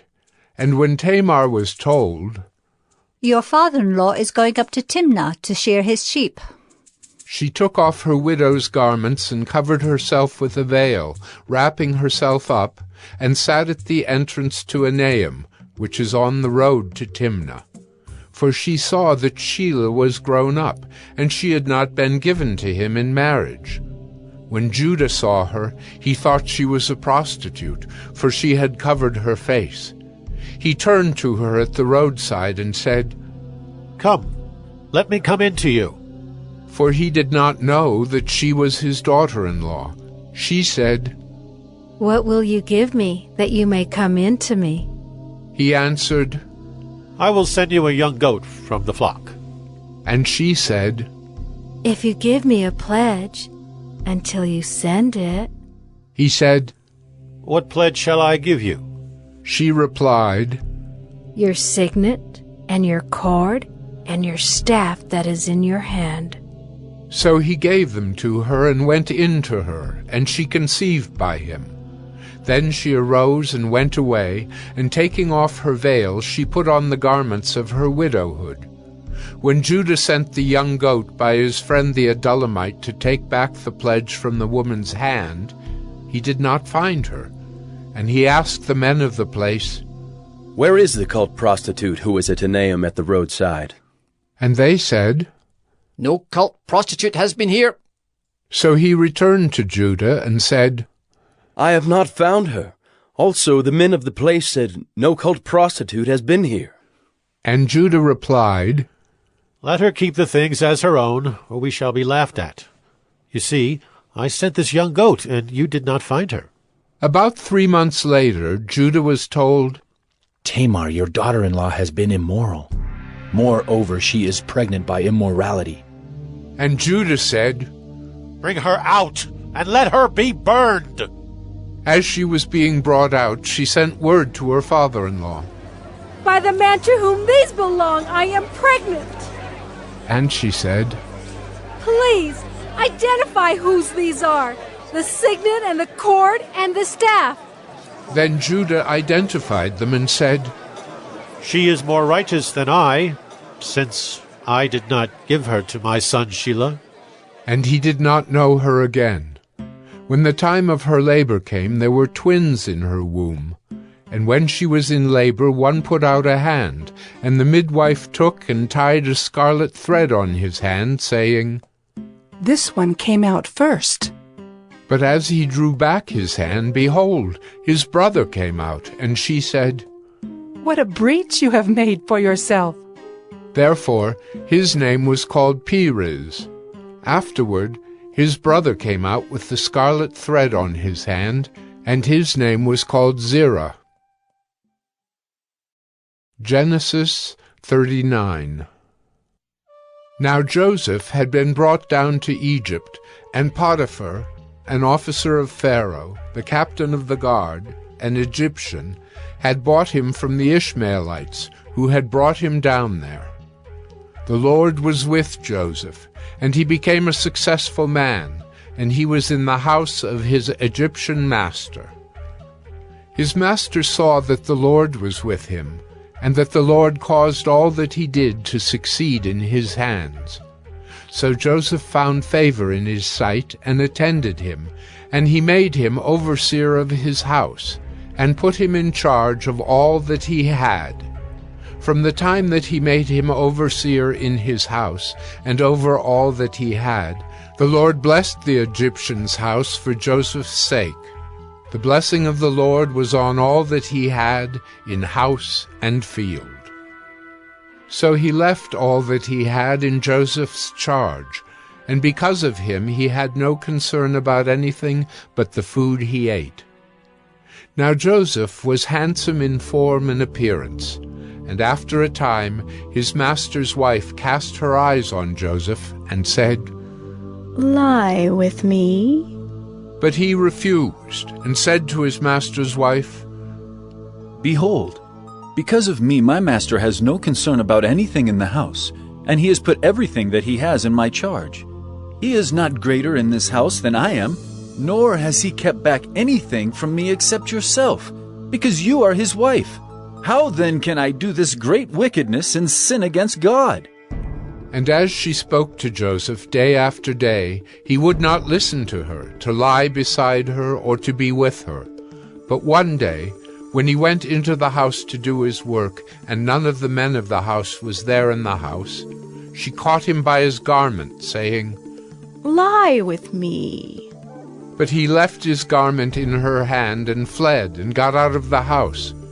And as soon as she saw that he had left his garment in her hand, and had fled out of the house, she called to the men of her household, and said to them, See, he has brought among us a Hebrew to laugh at us. He came in to me to lie with me, and I cried out with a loud voice. And as soon as he heard that I lifted up my voice and cried out, he left his garment beside me and fled, and got out of the house. Then she laid up his garment by her until his master came home, and she told him the same story, saying, The Hebrew servant whom you have brought among us came in to me to laugh at me. But as soon as I lifted up my voice and cried, he left his garment beside me and fled out of the house. As soon as his master heard the words that his wife spoke to him, This is the way your servant treated me. his anger was kindled, and Joseph's master took him and put him into the prison, the place where the king's prisoners were confined, and he was there in prison. But the Lord was with Joseph, and showed him steadfast love, and gave him favor in the sight of the keeper of the prison. And the keeper of the prison put Joseph in charge of all the prisoners who were in the prison. Whatever was done there, he was the one who did it. The keeper of the prison paid no attention to anything that was in Joseph's charge, because the Lord was with him, and whatever he did, the Lord made it succeed.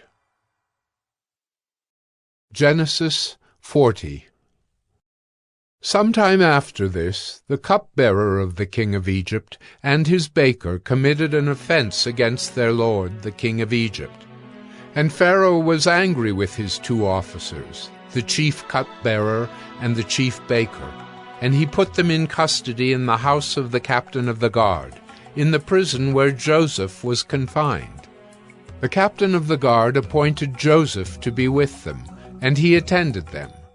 They continued for some time in custody, and one night they both dreamed, the cupbearer and the baker of the king of Egypt, who were confined in the prison, each his own dream, and each dream with its own interpretation. When Joseph came to them in the morning, he saw that they were troubled. So he asked Pharaoh's officers, who were with him in custody in his master's house, "Why are your faces downcast today?" They said to him, "We have had dreams, and there is no one to interpret them." And Joseph said to them, "Do not interpretations belong to God?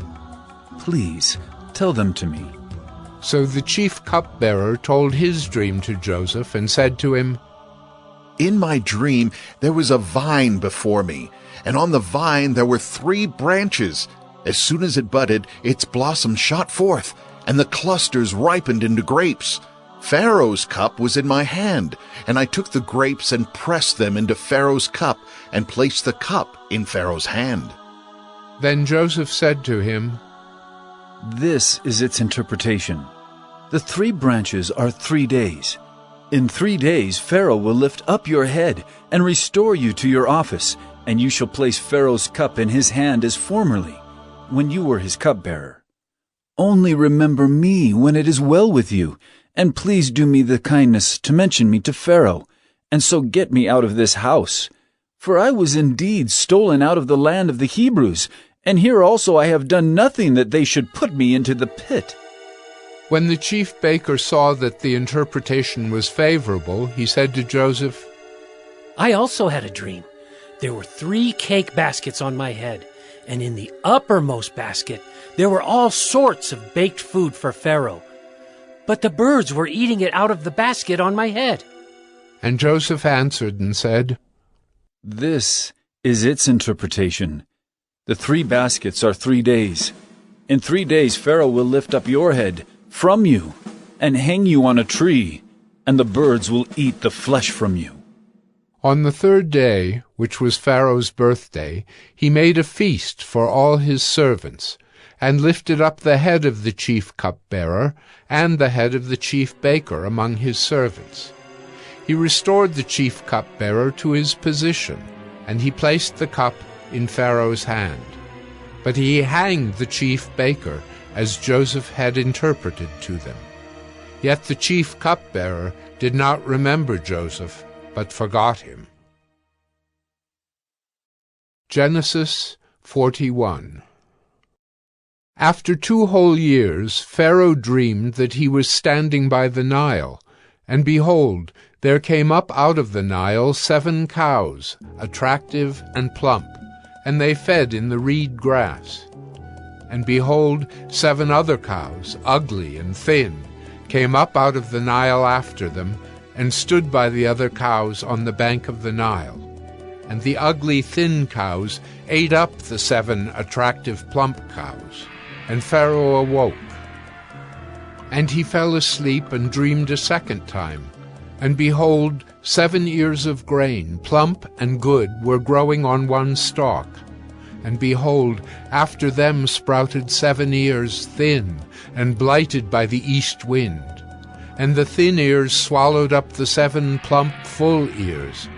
And Pharaoh awoke, and behold, it was a dream. So in the morning his spirit was troubled, and he sent and called for all the magicians of Egypt and all its wise men.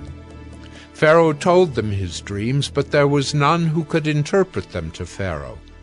Then the chief cupbearer said to Pharaoh, "I remember my offenses today, when Pharaoh was angry with his servants and put me and the chief baker in custody in the house of the captain of the guard.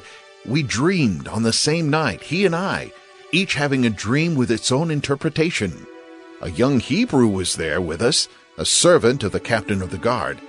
When we told him, he interpreted our dreams to us, giving an interpretation to each man according to his dream. And as he interpreted to us, so it came about. I was restored to my office, and the baker was hanged." Then Pharaoh sent and called Joseph, And they quickly brought him out of the pit. And when he had shaved himself and changed his clothes, he came in before Pharaoh. And Pharaoh said to Joseph, I have had a dream, and there is no one who can interpret it. I have heard it said of you that when you hear a dream, you can interpret it. Joseph answered Pharaoh, It is not in me. God will give Pharaoh a favorable answer. Then Pharaoh said to Joseph, Behold, in my dream I was standing on the banks of the Nile. 7 cows, plump and attractive, came up out of the Nile and fed in the reed grass. 7 other cows came up after them, poor and very ugly and thin, such as I had never seen in all the land of Egypt. And the thin, ugly cows ate up the first 7 plump cows. But when they had eaten them, no one would have known that they had eaten them, for they were still as ugly as at the beginning. Then I awoke. I also saw in my dream 7 ears growing on one stalk, full and good. 7 ears, withered, thin, and blighted by the east wind, sprouted after them. And the thin ears swallowed up the 7 good ears. And I told it to the magicians, but there was no one who could explain it to me. Then Joseph said to Pharaoh, The dreams of Pharaoh are one. God has revealed to Pharaoh what he is about to do. The 7 good cows are 7 years, and the 7 good ears are 7 years. The dreams are one. The 7 lean and ugly cows that came up after them are 7 years, and the 7 empty ears blighted by the east wind are also 7 years of famine. It is as I told Pharaoh. God has shown to Pharaoh what he is about to do. There will come 7 years of great plenty throughout all the land of Egypt. But after them there will arise 7 years of famine, and all the plenty will be forgotten in the land of Egypt. The famine will consume the land, and the plenty will be unknown in the land by reason of the famine that will follow, for it will be very severe. And the doubling of Pharaoh's dream means that the thing is fixed by God, and God will shortly bring it about. Now, therefore, let Pharaoh select a discerning and wise man, and set him over the land of Egypt. Let Pharaoh proceed to appoint overseers over the land and take 1/5 of the produce of the land of Egypt during the 7 plentiful years. And let them gather all the food of these good years that are coming, and store up grain under the authority of Pharaoh for food in the cities, and let them keep it. That food shall be a reserve for the land against the 7 years of famine that are to occur in the land of Egypt, so that the land may not perish through the famine. This proposal pleased Pharaoh and all his servants. And Pharaoh said to his servants, Can we find a man like this, in whom is the Spirit of God? Then Pharaoh said to Joseph, Since God has shown you all this, there is none so discerning and wise as you are.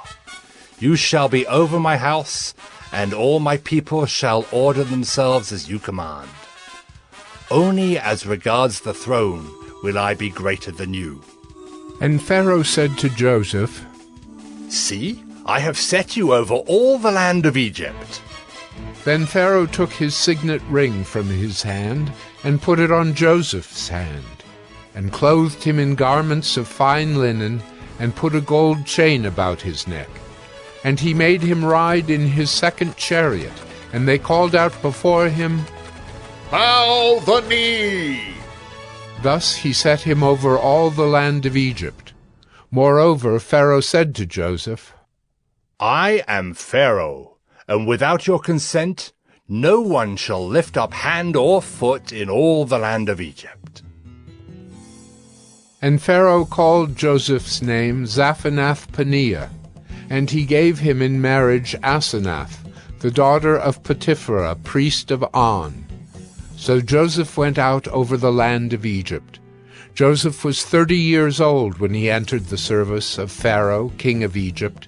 And Joseph went out from the presence of Pharaoh and went through all the land of Egypt. During the 7 plentiful years the earth produced abundantly, And he gathered up all the food of these 7 years, which occurred in the land of Egypt, and put the food in the cities. He put in every city the food from the fields around it.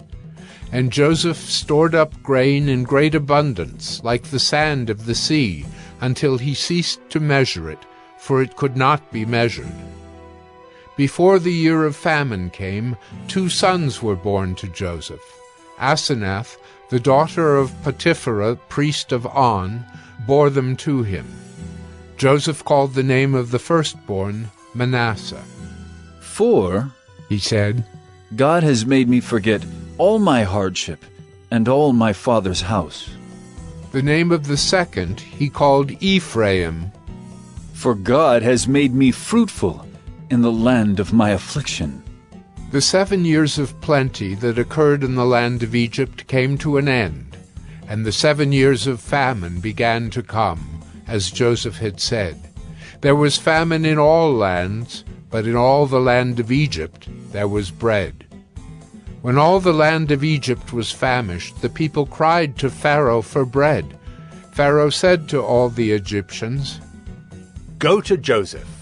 What he says to you, do." So when the famine had spread over all the land, Joseph opened all the storehouses and sold to the Egyptians, for the famine was severe in the land of Egypt. Moreover, all the earth came to Egypt to Joseph to buy grain, because the famine was severe over all the earth. Genesis 42. When Jacob learned that there was grain for sale in Egypt, he said to his sons, "Why do you look at one another?" And he said, "Behold, I have heard that there is grain for sale in Egypt. Go down and buy grain for us there, that we may live and not die." So 10 of Joseph's brothers went down to buy grain in Egypt. But Jacob did not send Benjamin, Joseph's brother, with his brothers, for he feared that harm might happen to him.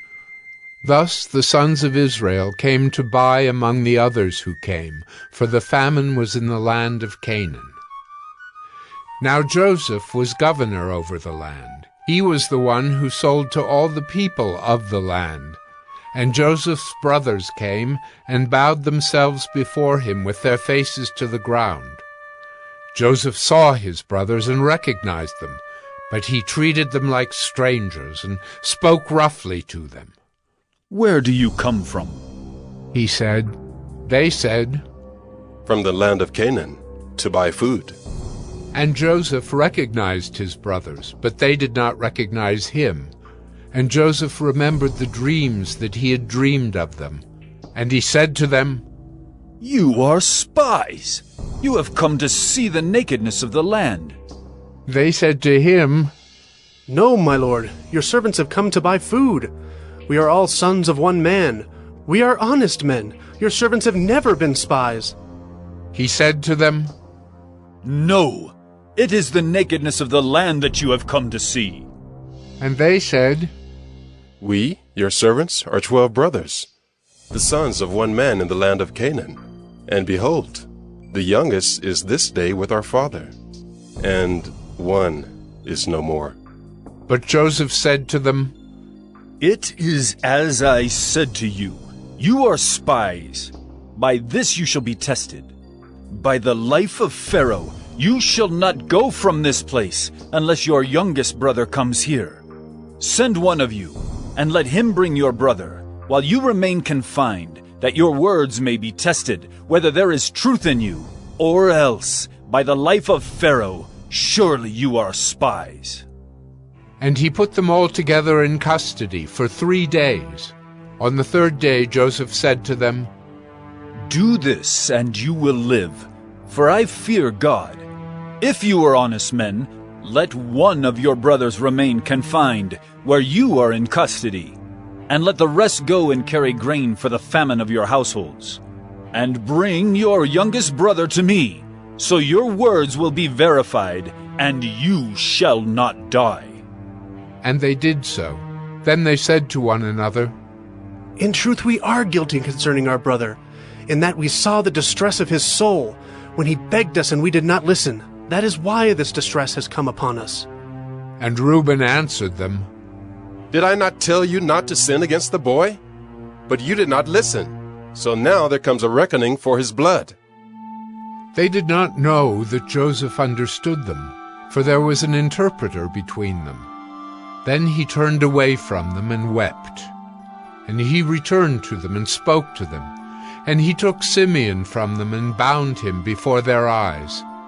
And Joseph gave orders to fill their bags with grain, and to replace every man's money in his sack, and to give them provisions for the journey. This was done for them. Then they loaded their donkeys with their grain and departed. And as one of them opened his sack to give his donkey fodder at the lodging place, he saw his money in the mouth of his sack. He said to his brothers, "My money has been put back. Here it is in the mouth of my sack." At this their hearts failed them, and they turned trembling to one another, saying, "What is this that God has done to us?" When they came to Jacob their father in the land of Canaan, they told him all that had happened to them, saying, "The man, the lord of the land, spoke roughly to us and took us to be spies of the land. But we said to him, 'We are honest men. We have never been spies. We are 12 brothers, sons of our father. One is no more, and the youngest is this day with our father in the land of Canaan.' Then the man, the lord of the land, said to us, 'By this I shall know that you are honest men. Leave one of your brothers with me, and take grain for the famine of your households, and go your way. Bring your youngest brother to me. Then I shall know that you are not spies, but honest men, and I will deliver your brother to you, and you shall trade in the land.'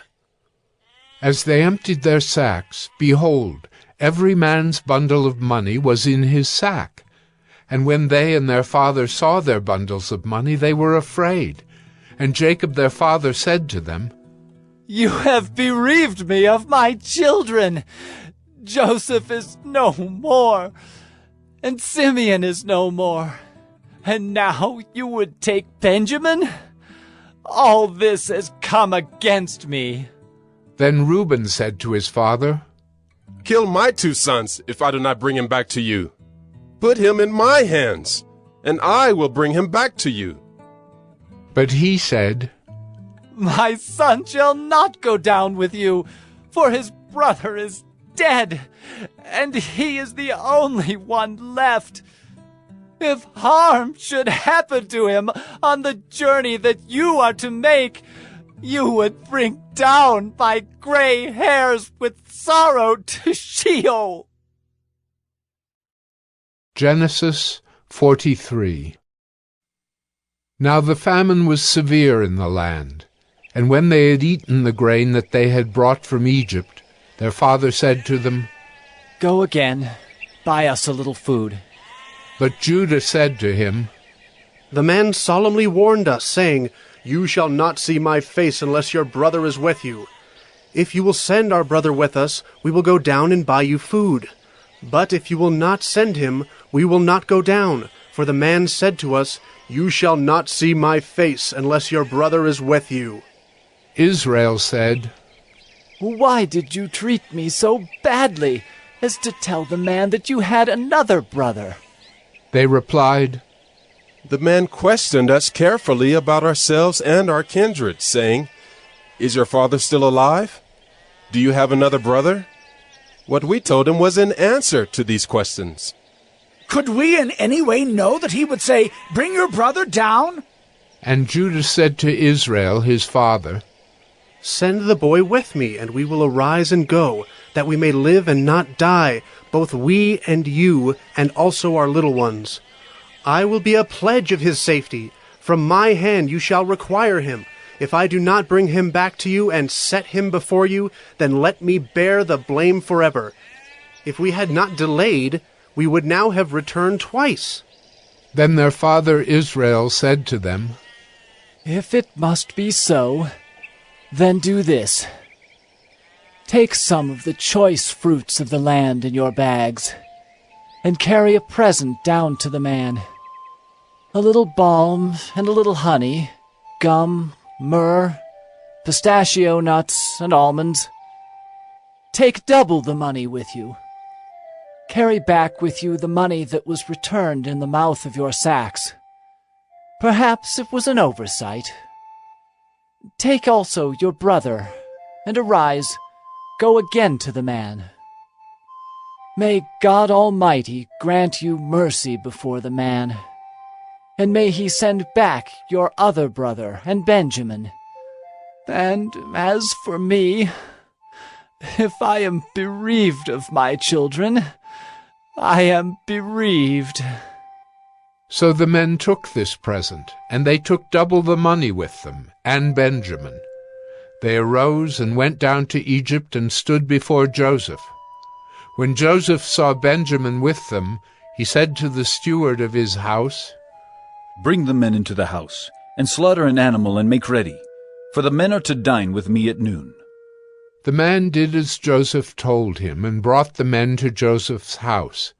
And the men were afraid because they were brought to Joseph's house, and they said, "It is because of the money which was replaced in our sacks the first time that we are brought in, so that he may assault us and fall upon us to make us servants and seize our donkeys."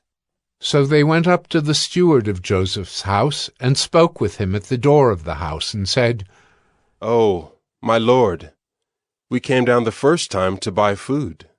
And when we came to the lodging place, we opened our sacks, and there was each man's money in the mouth of his sack, our money in full weight. So we have brought it again with us." And we have brought other money down with us to buy food. We do not know who put our money in our sacks. He replied, "Peace to you. Do not be afraid.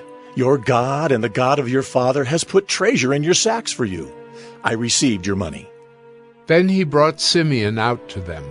And when the man had brought the men into Joseph's house, and given them water, and they had washed their feet, and when he had given their donkeys fodder, they prepared the present for Joseph's coming at noon, for they heard that they should eat bread there. When Joseph came home, they brought into the house to him the present that they had with them, and bowed down to him to the ground. And he inquired about their welfare, and said, "Is your father well, the old man of whom you spoke? Is he still alive?" They said, "Your servant, our father, is well. He is still alive." And they bowed their heads and prostrated themselves. And he lifted up his eyes and saw his brother Benjamin, his mother's son, and said, "Is this your youngest brother, of whom you spoke to me? God be gracious to you, my son." Then Joseph hurried out, for his compassion grew warm for his brother, and he sought a place to weep. And he entered his chamber and wept there. Then he washed his face and came out, and controlling himself, he said, "Serve the food." They served him by himself, and them by themselves, and the Egyptians who ate with him by themselves, because the Egyptians could not eat with the Hebrews, for that is an abomination to the Egyptians. And they sat before him, the firstborn according to his birthright, and the youngest according to his youth. And the men looked at one another in amazement. Portions were taken to them from Joseph's table, but Benjamin's portion was 5 times as much as any of theirs. And they drank and were merry with him. Genesis 44. Then he commanded the steward of his house, "Fill the men's sacks with food, as much as they can carry, and put each man's money in the mouth of his sack, and put my cup, the silver cup, in the mouth of the sack of the youngest, with his money for the grain." And he did as Joseph told him. As soon as the morning was light, the men were sent away with their donkeys. They had gone only a short distance from the city. Now Joseph said to his steward, "Up, follow after the men, and when you overtake them, say to them, 'Why have you repaid evil for good? Is it not from this that my Lord drinks, and by this that he practices divination? You have done evil in doing this.'" When he overtook them, he spoke to them these words. They said to him, "Why does my Lord speak such words as these? Far be it from your servants to do such a thing. Behold, the money that we found in the mouths of our sacks we brought back to you from the land of Canaan. How then could we steal silver or gold from your Lord's house? Whichever of your servants is found with it shall die, and we also will be my Lord's servants. He said, Let it be as you say. He who is found with it shall be my servant, and the rest of you shall be innocent. Then each man quickly lowered his sack to the ground, and each man opened his sack. And he searched, beginning with the eldest and ending with the youngest. And the cup was found in Benjamin's sack. Then they tore their clothes, and every man loaded his donkey, and they returned to the city. When Judah and his brothers came to Joseph's house, he was still there. They fell before him to the ground. Joseph said to them, What deed is this that you have done? Do you not know that a man like me can indeed practice divination? And Judah said, What shall we say to my lord? What shall we speak? Or how can we clear ourselves? God has found out the guilt of your servants. Behold, we are my Lord's servants, both we and he also in whose hand the cup has been found. But he said, Far be it from me that I should do so. Only the man in whose hand the cup was found shall be my servant. But as for you, go up in peace to your father. Then Judah went up to him and said, O my lord, please let your servant speak a word in my lord's ears, and let not your anger burn against your servant, for you are like Pharaoh himself. My lord asked his servants, saying, Have you a father or a brother? And we said to my lord, We have a father, an old man, and a young brother, the child of his old age. His brother is dead, and he alone is left of his mother's children, and his father loves him. Then you said to your servants, Bring him down to me, that I may set my eyes on him. We said to my lord, The boy cannot leave his father, for if he should leave his father would die. Then you said to your servants, Unless your youngest brother comes down with you, you shall not see my face again. When we went back to your servant my father, we told him the words of my lord. And when our father said, Go again, buy us a little food, we said, We cannot go down. If our youngest brother goes with us, then we will go down. For we cannot see the man's face unless our youngest brother is with us. Then your servant my father said to us, You know that my wife bore me 2 sons. One left me, and I said, Surely he has been torn to pieces, and I have never seen him since. If you take this one also from me, and harm happens to him, you will bring down my gray hairs in evil to Sheol. Now therefore, as soon as I come to your servant my father, and the boy is not with us, then as his life is bound up in the boy's life, as soon as he sees that the boy is not with us, he will die, and your servants will bring down the gray hairs of your servant our father with sorrow to Sheol. For your servant became a pledge of safety for the boy to my father, saying, If I do not bring him back to you, then I shall bear the blame before my father all my life. Now therefore, please let your servant remain instead of the boy as a servant to my lord, and let the boy go back with his brothers. For how can I go back to my father if the boy is not with me? I fear to see the evil that would find my father. Genesis 45. Then Joseph could not control himself before all those who stood by him. He cried, Make everyone go out from me. So no one stayed with him when Joseph made himself known to his brothers. And he wept aloud, so that the Egyptians heard it, and the household of Pharaoh heard it. And Joseph said to his brothers, I am Joseph. Is my father still alive? But his brothers could not answer him, for they were dismayed at his presence. So Joseph said to his brothers, Come near to me, please. And they came near, and he said, I am your brother, Joseph, whom you sold into Egypt. And now, do not be distressed or angry with yourselves, because you sold me here. For God sent me before you to preserve life. For the famine has been in the land these 2 years, and there are yet 5 years in which there will be neither plowing nor harvest. And God sent me before you to preserve for you a remnant on earth, and to keep alive for you many survivors. So it was not you who sent me here, but God. He has made me a father to Pharaoh, and lord of all his house, and ruler over all the land of Egypt. Hurry, and go up to my father and say to him, 'Thus says your son, Joseph, God has made me lord of all Egypt. Come down to me, do not tarry. You shall dwell in the land of Goshen, and you shall be near me, you and your children and your children's children, and your flocks, your herds, and all that you have. There I will provide for you, for there are yet 5 years of famine to come, so that you and your household and all that you have do not come to poverty.' And now your eyes see, and the eyes of my brother Benjamin see, that it is my mouth that speaks to you. You must tell my father of all my honor in Egypt, and of all that you have seen. Hurry, and bring my father down here." Then he fell upon his brother Benjamin's neck and wept, and Benjamin wept upon his neck. And he kissed all his brothers and wept upon them. After that his brothers talked with him. When the report was heard in Pharaoh's house, "Joseph's brothers have come," it pleased Pharaoh and his servants, and Pharaoh said to Joseph, "Say to your brothers, 'Do this.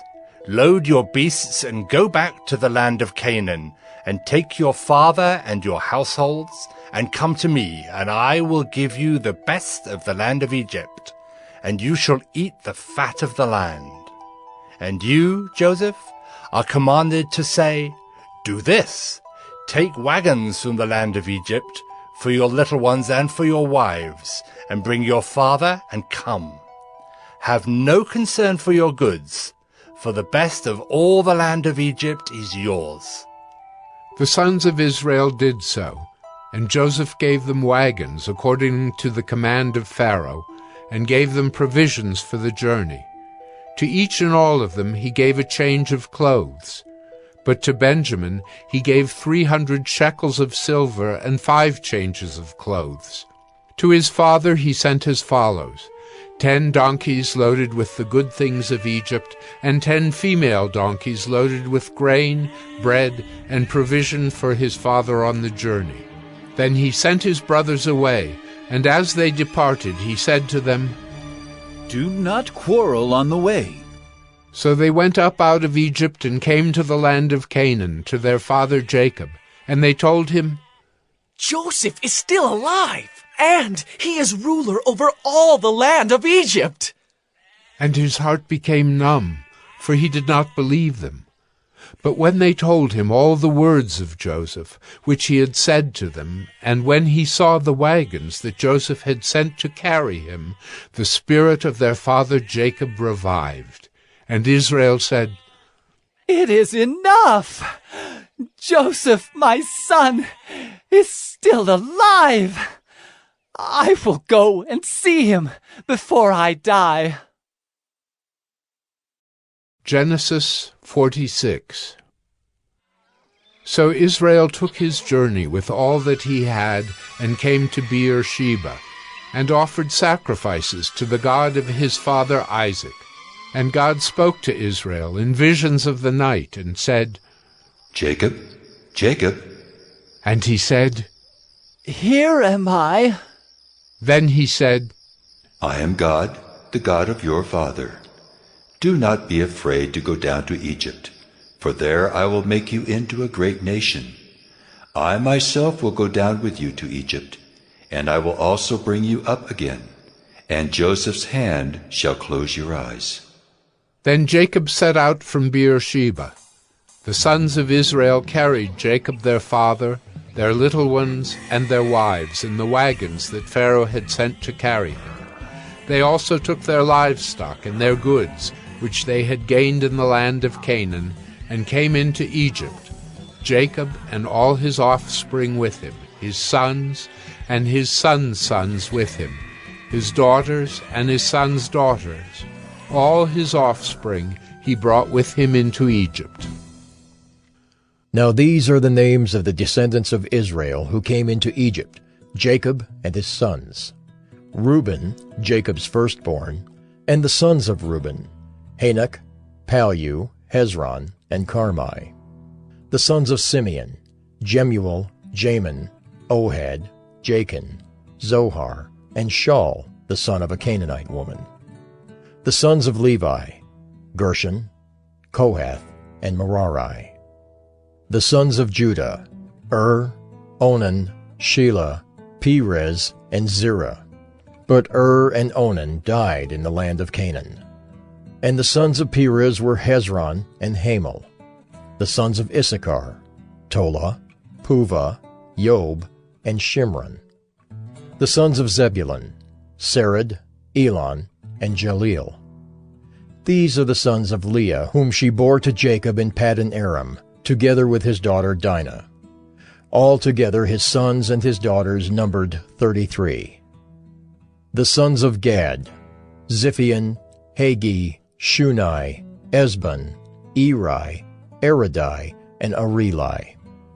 The sons of Asher, Imnah, Ishva, Ishvi, Beriah, with Sirah their sister. And the sons of Beriah, Heber, and Malchiel. These are the sons of Zilpah, whom Laban gave to Leah his daughter, and these she bore to Jacob, 16 persons. The sons of Rachel, Jacob's wife, Joseph, and Benjamin. And to Joseph in the land of Egypt were born Manasseh and Ephraim, whom Asenath, the daughter of Potipherah, the priest of On, bore to him. And the sons of Benjamin, Bela, Becher, Ashbel, Gera, Naaman, Ehi, Rosh, Muppim, Huppim, and Ard. These are the sons of Rachel who were born to Jacob, 14 persons in all. The sons of Dan, Hushim. The sons of Naphtali, Jaziel, Gunai, Jezer, and Shillem. These are the sons of Bilhah, whom Laban gave to Rachel his daughter, and these she bore to Jacob, 7 persons in all. All the persons belonging to Jacob who came into Egypt, who were his own descendants, not including Jacob's sons' wives, were 66 persons in all. And the sons of Joseph, who were born to him in Egypt, were 2. All the persons of the house of Jacob who came into Egypt were 70. He had sent Judah ahead of him to Joseph to show the way before him in Goshen, and they came into the land of Goshen. Then Joseph prepared his chariot and went up to meet Israel his father in Goshen. He presented himself to him and fell on his neck and wept on his neck a good while. Israel said to Joseph, "Now let me die, since I have seen your face and know that you are still alive." Joseph said to his brothers and to his father's household, I will go up and tell Pharaoh and will say to him, My brothers and my father's household who were in the land of Canaan have come to me, and the men are shepherds, for they have been keepers of livestock, and they have brought their flocks and their herds and all that they have. When Pharaoh calls you and says, What is your occupation? You shall say, Your servants have been keepers of livestock from our youth, even until now, both we and our fathers, in order that you may dwell in the land of Goshen. For every shepherd is an abomination to the Egyptians. Genesis 47. So Joseph went in and told Pharaoh, My father and my brothers, with their flocks and herds, and all that they possess, have come from the land of Canaan. They are now in the land of Goshen. And from among his brothers he took 5 men, and presented them to Pharaoh. Pharaoh said to his brothers, What is your occupation? And they said to Pharaoh, Your servants are shepherds, as our fathers were. They said to Pharaoh, We have come to sojourn in the land, for there is no pasture for your servants' flocks, for the famine is severe in the land of Canaan. And now, please let your servants dwell in the land of Goshen. Then Pharaoh said to Joseph, Your father and your brothers have come to you. The land of Egypt is before you. Settle your father and your brothers in the best of the land. Let them settle in the land of Goshen, and if you know any able men among them, put them in charge of my livestock. Then Joseph brought in Jacob his father, and stood him before Pharaoh. And Jacob blessed Pharaoh.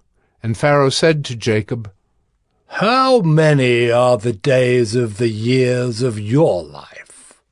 And Jacob said to Pharaoh, The days of the years of my sojourning are 130 years. Few and evil have been the days of the years of my life, and they have not attained to the days of the years of the life of my fathers, in the days of their sojourning. And Jacob blessed Pharaoh, and went out from the presence of Pharaoh. Then Joseph settled his father and his brothers, and gave them a possession in the land of Egypt, in the best of the land, in the land of Ramesses, as Pharaoh had commanded. And Joseph provided his father, his brothers, and all his father's household with food, according to the number of their dependents. Now there was no food in all the land, for the famine was very severe, so that the land of Egypt and the land of Canaan languished by reason of the famine. And Joseph gathered up all the money that was found in the land of Egypt and in the land of Canaan, in exchange for the grain that they bought. And Joseph brought the money into Pharaoh's house. And when the money was all spent in the land of Egypt and in the land of Canaan, all the Egyptians came to Joseph and said, Give us food. Why should we die before your eyes? For our money is gone. And Joseph answered, Give your livestock, and I will give you food in exchange for your livestock, if your money is gone. So they brought their livestock to Joseph, and Joseph gave them food in exchange for the horses, the flocks, the herds, and the donkeys. He supplied them with food in exchange for all their livestock that year. And when that year was ended, they came to him the following year and said to him, We will not hide from my lord that our money is all spent. The herds of livestock are my lord's. There is nothing left in the sight of my lord but our bodies and our land. Why should we die before your eyes, both we and our land? Buy us and our land for food, and we with our land will be servants to Pharaoh, and give us seed that we may live and not die, and that the land may not be desolate. So Joseph bought all the land of Egypt for Pharaoh, for all the Egyptians sold their fields because the famine was severe on them. The land became Pharaoh's. As for the people, he made servants of them from one end of Egypt to the other. Only the land of the priests he did not buy, for the priests had a fixed allowance from Pharaoh, and lived on the allowance that Pharaoh gave them. Therefore they did not sell their land. Then Joseph said to the people, Behold, I have this day bought you and your land for Pharaoh. Now here is seed for you, and you shall sow the land.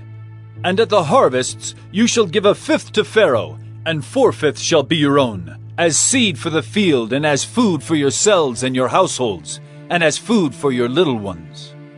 And they said, You have saved our lives. May it please my lord, we will be servants to Pharaoh. So Joseph made it a statute concerning the land of Egypt, and it stands to this day, that Pharaoh should have the 5th. The land of the priests alone did not become Pharaoh's. Thus Israel settled in the land of Egypt, in the land of Goshen. And they gained possessions in it, and were fruitful and multiplied greatly. And Jacob lived in the land of Egypt 17 years. So the days of Jacob, the years of his life, were 147 years. And when the time drew near that Israel must die, He called his son Joseph and said to him, "If now I have found favor in your sight, put your hand under my thigh and promise to deal kindly and truly with me. Do not bury me in Egypt, but let me lie with my fathers. Carry me out of Egypt and bury me in their burying place." He answered, "I will do as you have said."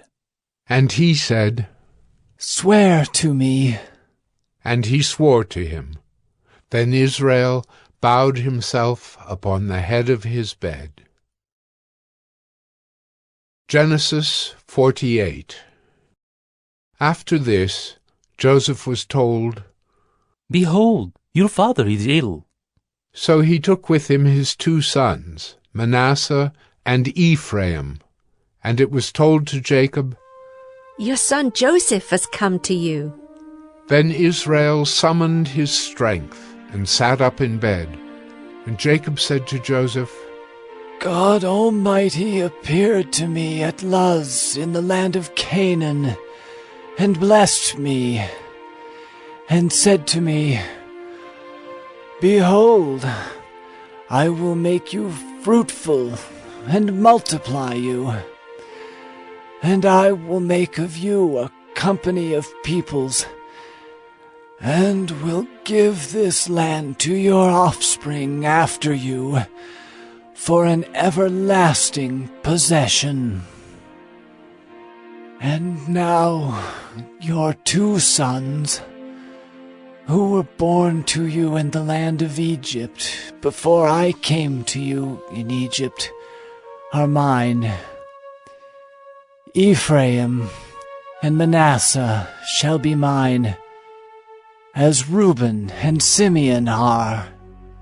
And the children that you fathered after them shall be yours. They shall be called by the name of their brothers in their inheritance. As for me, when I came from Paddan, to my sorrow, Rachel died in the land of Canaan on the way, when there was still some distance to go to Ephrath, and I buried her there on the way to Ephrath. That is Bethlehem. When Israel saw Joseph's sons, he said, Who are these?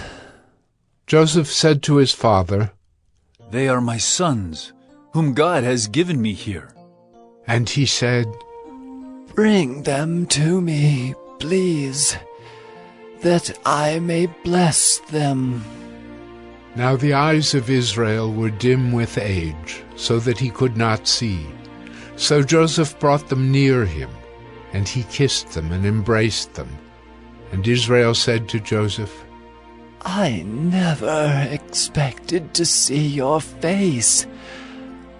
And behold, God has let me see your offspring also. Then Joseph removed them from his knees, and he bowed himself with his face to the earth. And Joseph took them both, Ephraim in his right hand toward Israel's left hand, and Manasseh in his left hand toward Israel's right hand, and brought them near him. And Israel stretched out his right hand and laid it on the head of Ephraim, who was the younger, and his left hand on the head of Manasseh, crossing his hands, for Manasseh was the firstborn. And he blessed Joseph and said, The God before whom my fathers Abraham and Isaac walked, the God who has been my shepherd all my life long to this day, the angel who has redeemed me from all evil, bless the boys, and in them let my name be carried on, and the name of my fathers Abraham and Isaac, and let them grow into a multitude in the midst of the earth.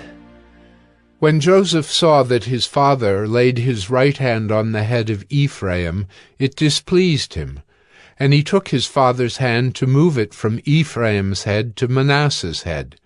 And Joseph said to his father, "Not this way, my father, since this one is the firstborn. Put your right hand on his head." But his father refused and said, I know, my son, I know. He also shall become a people, and he also shall be great. Nevertheless, his younger brother shall be greater than he, and his offspring shall become a multitude of nations. So he blessed them that day, saying, By you, Israel, will pronounce blessings, saying, God, make you as Ephraim and as Manasseh. Thus he put Ephraim before Manasseh. Then Israel said to Joseph, Behold, I am about to die, but God will be with you, and will bring you again to the land of your fathers. Moreover, I have given to you rather than to your brothers one mountain slope that I took from the hand of the Amorites with my sword and with my bow. Genesis 49. Then Jacob called his sons and said, Gather yourselves together, that I may tell you what shall happen to you in days to come. Assemble and listen, O sons of Jacob. Listen to Israel, your father. Reuben, you are my firstborn, my might, and the firstfruits of my strength, preeminent in dignity and preeminent in power, unstable as water. You shall not have preeminence, because you went up to your father's bed. Then you defiled it. He went up to my couch. Simeon and Levi are brothers. Weapons of violence are their swords. Let my soul come not into their counsel. O my glory, be not joined to their company. For in their anger they killed men, and in their willfulness they hamstrung oxen. Cursed be their anger, for it is fierce, and their wrath, for it is cruel. I will divide them in Jacob, and scatter them in Israel. Judah, your brothers shall praise you. Your hand shall be on the neck of your enemies. Your father's sons shall bow down before you. Judah is a lion's cub. From the prey, my son, you have gone up. He stooped down.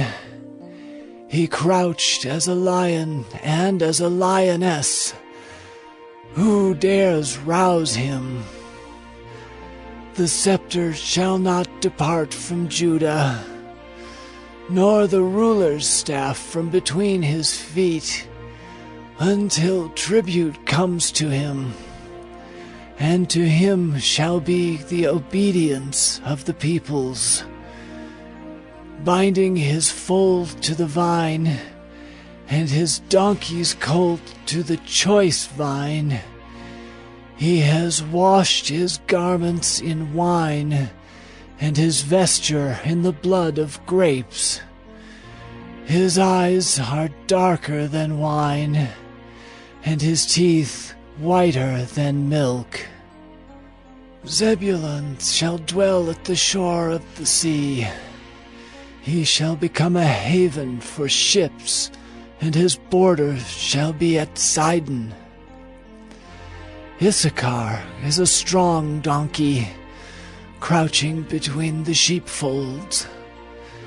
He saw that a resting place was good, and that the land was pleasant. So he bowed his shoulder to bear, and became a servant at forced labor.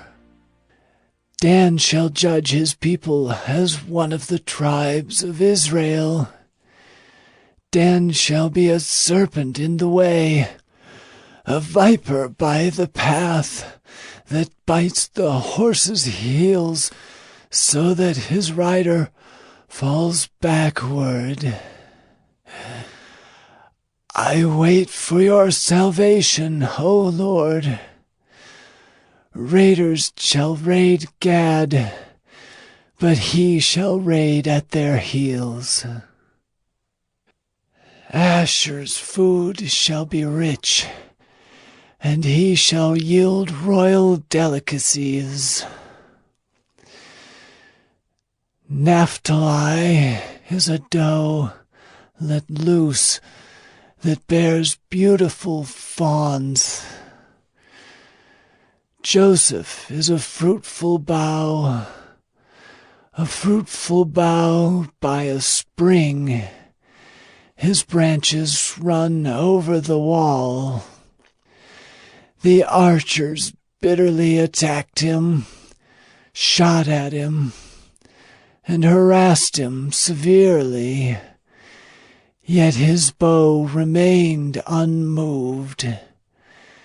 His arms were made agile by the hands of the mighty one of Jacob.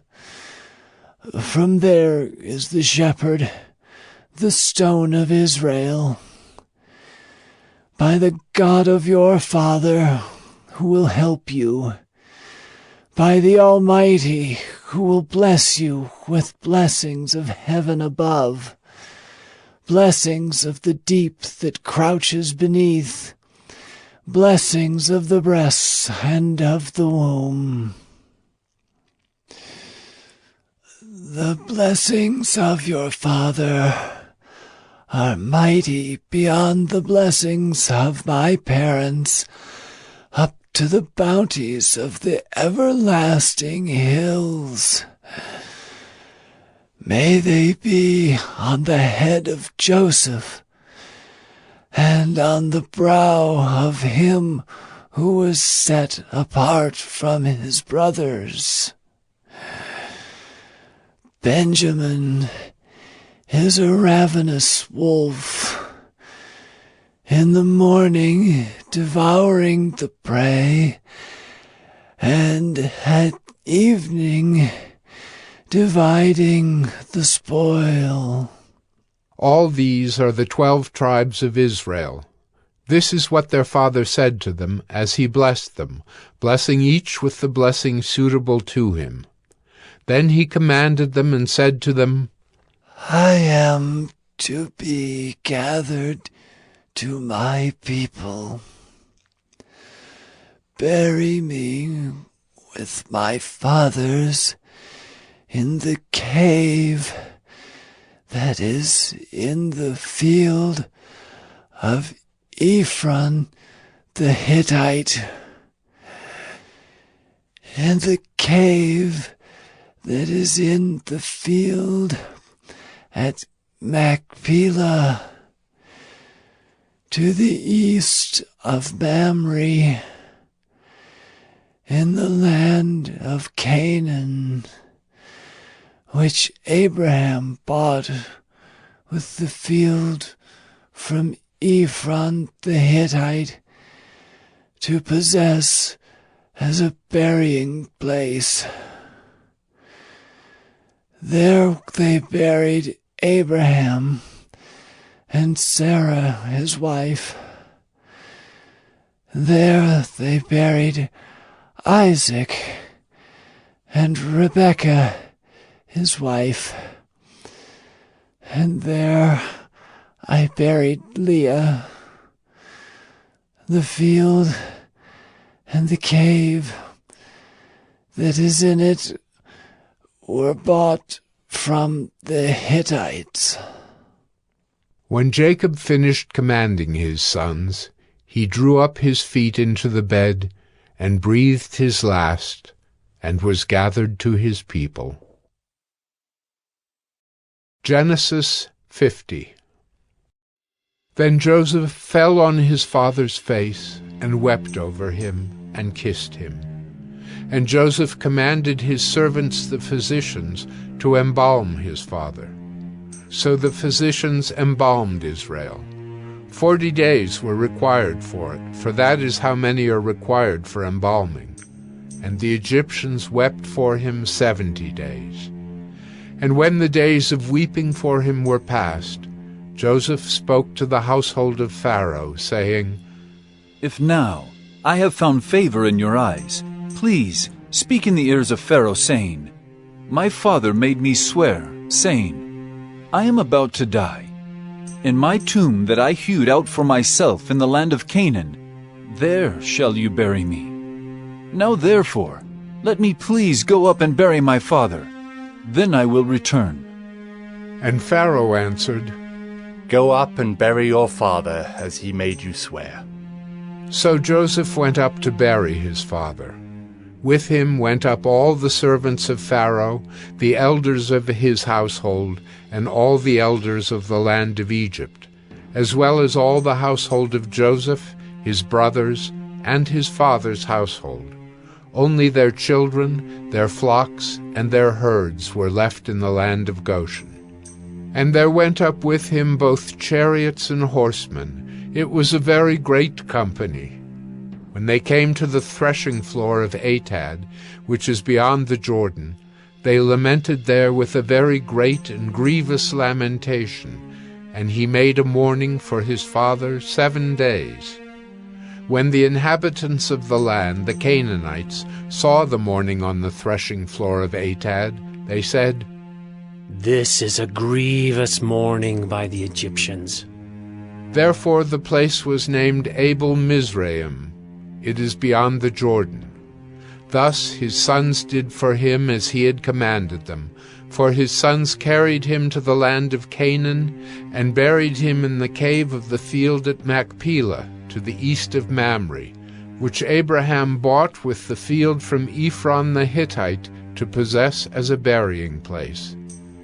After he had buried his father, Joseph returned to Egypt with his brothers and all who had gone up with him to bury his father. When Joseph's brothers saw that their father was dead, they said, It may be that Joseph will hate us and pay us back for all the evil that we did to him. So they sent a message to Joseph, saying, Your father gave this command before he died. Say to Joseph, Please forgive the transgression of your brothers and their sin because they did evil to you. And now, please forgive the transgression of the servants of the God of your father. Joseph wept when they spoke to him. His brothers also came and fell down before him and said, Behold, we are your servants. But Joseph said to them, Do not fear, for am I in the place of God? As for you, you meant evil against me, but God meant it for good, to bring it about that many people should be kept alive, as they are today. So do not fear. I will provide for you and your little ones. Thus he comforted them and spoke kindly to them. So Joseph remained in Egypt, he and his father's house. Joseph lived 110 years, And Joseph saw Ephraim's children of the third generation. The children also of Machir, the son of Manasseh, were counted as Joseph's own. And Joseph said to his brothers, I am about to die, but God will visit you and bring you up out of this land, to the land that he swore to Abraham, to Isaac, and to Jacob. Then Joseph made the sons of Israel swear, saying, God will surely visit you, and you shall carry up my bones from here. So Joseph died, being 110 years old. They embalmed him, and he was put in a coffin in Egypt.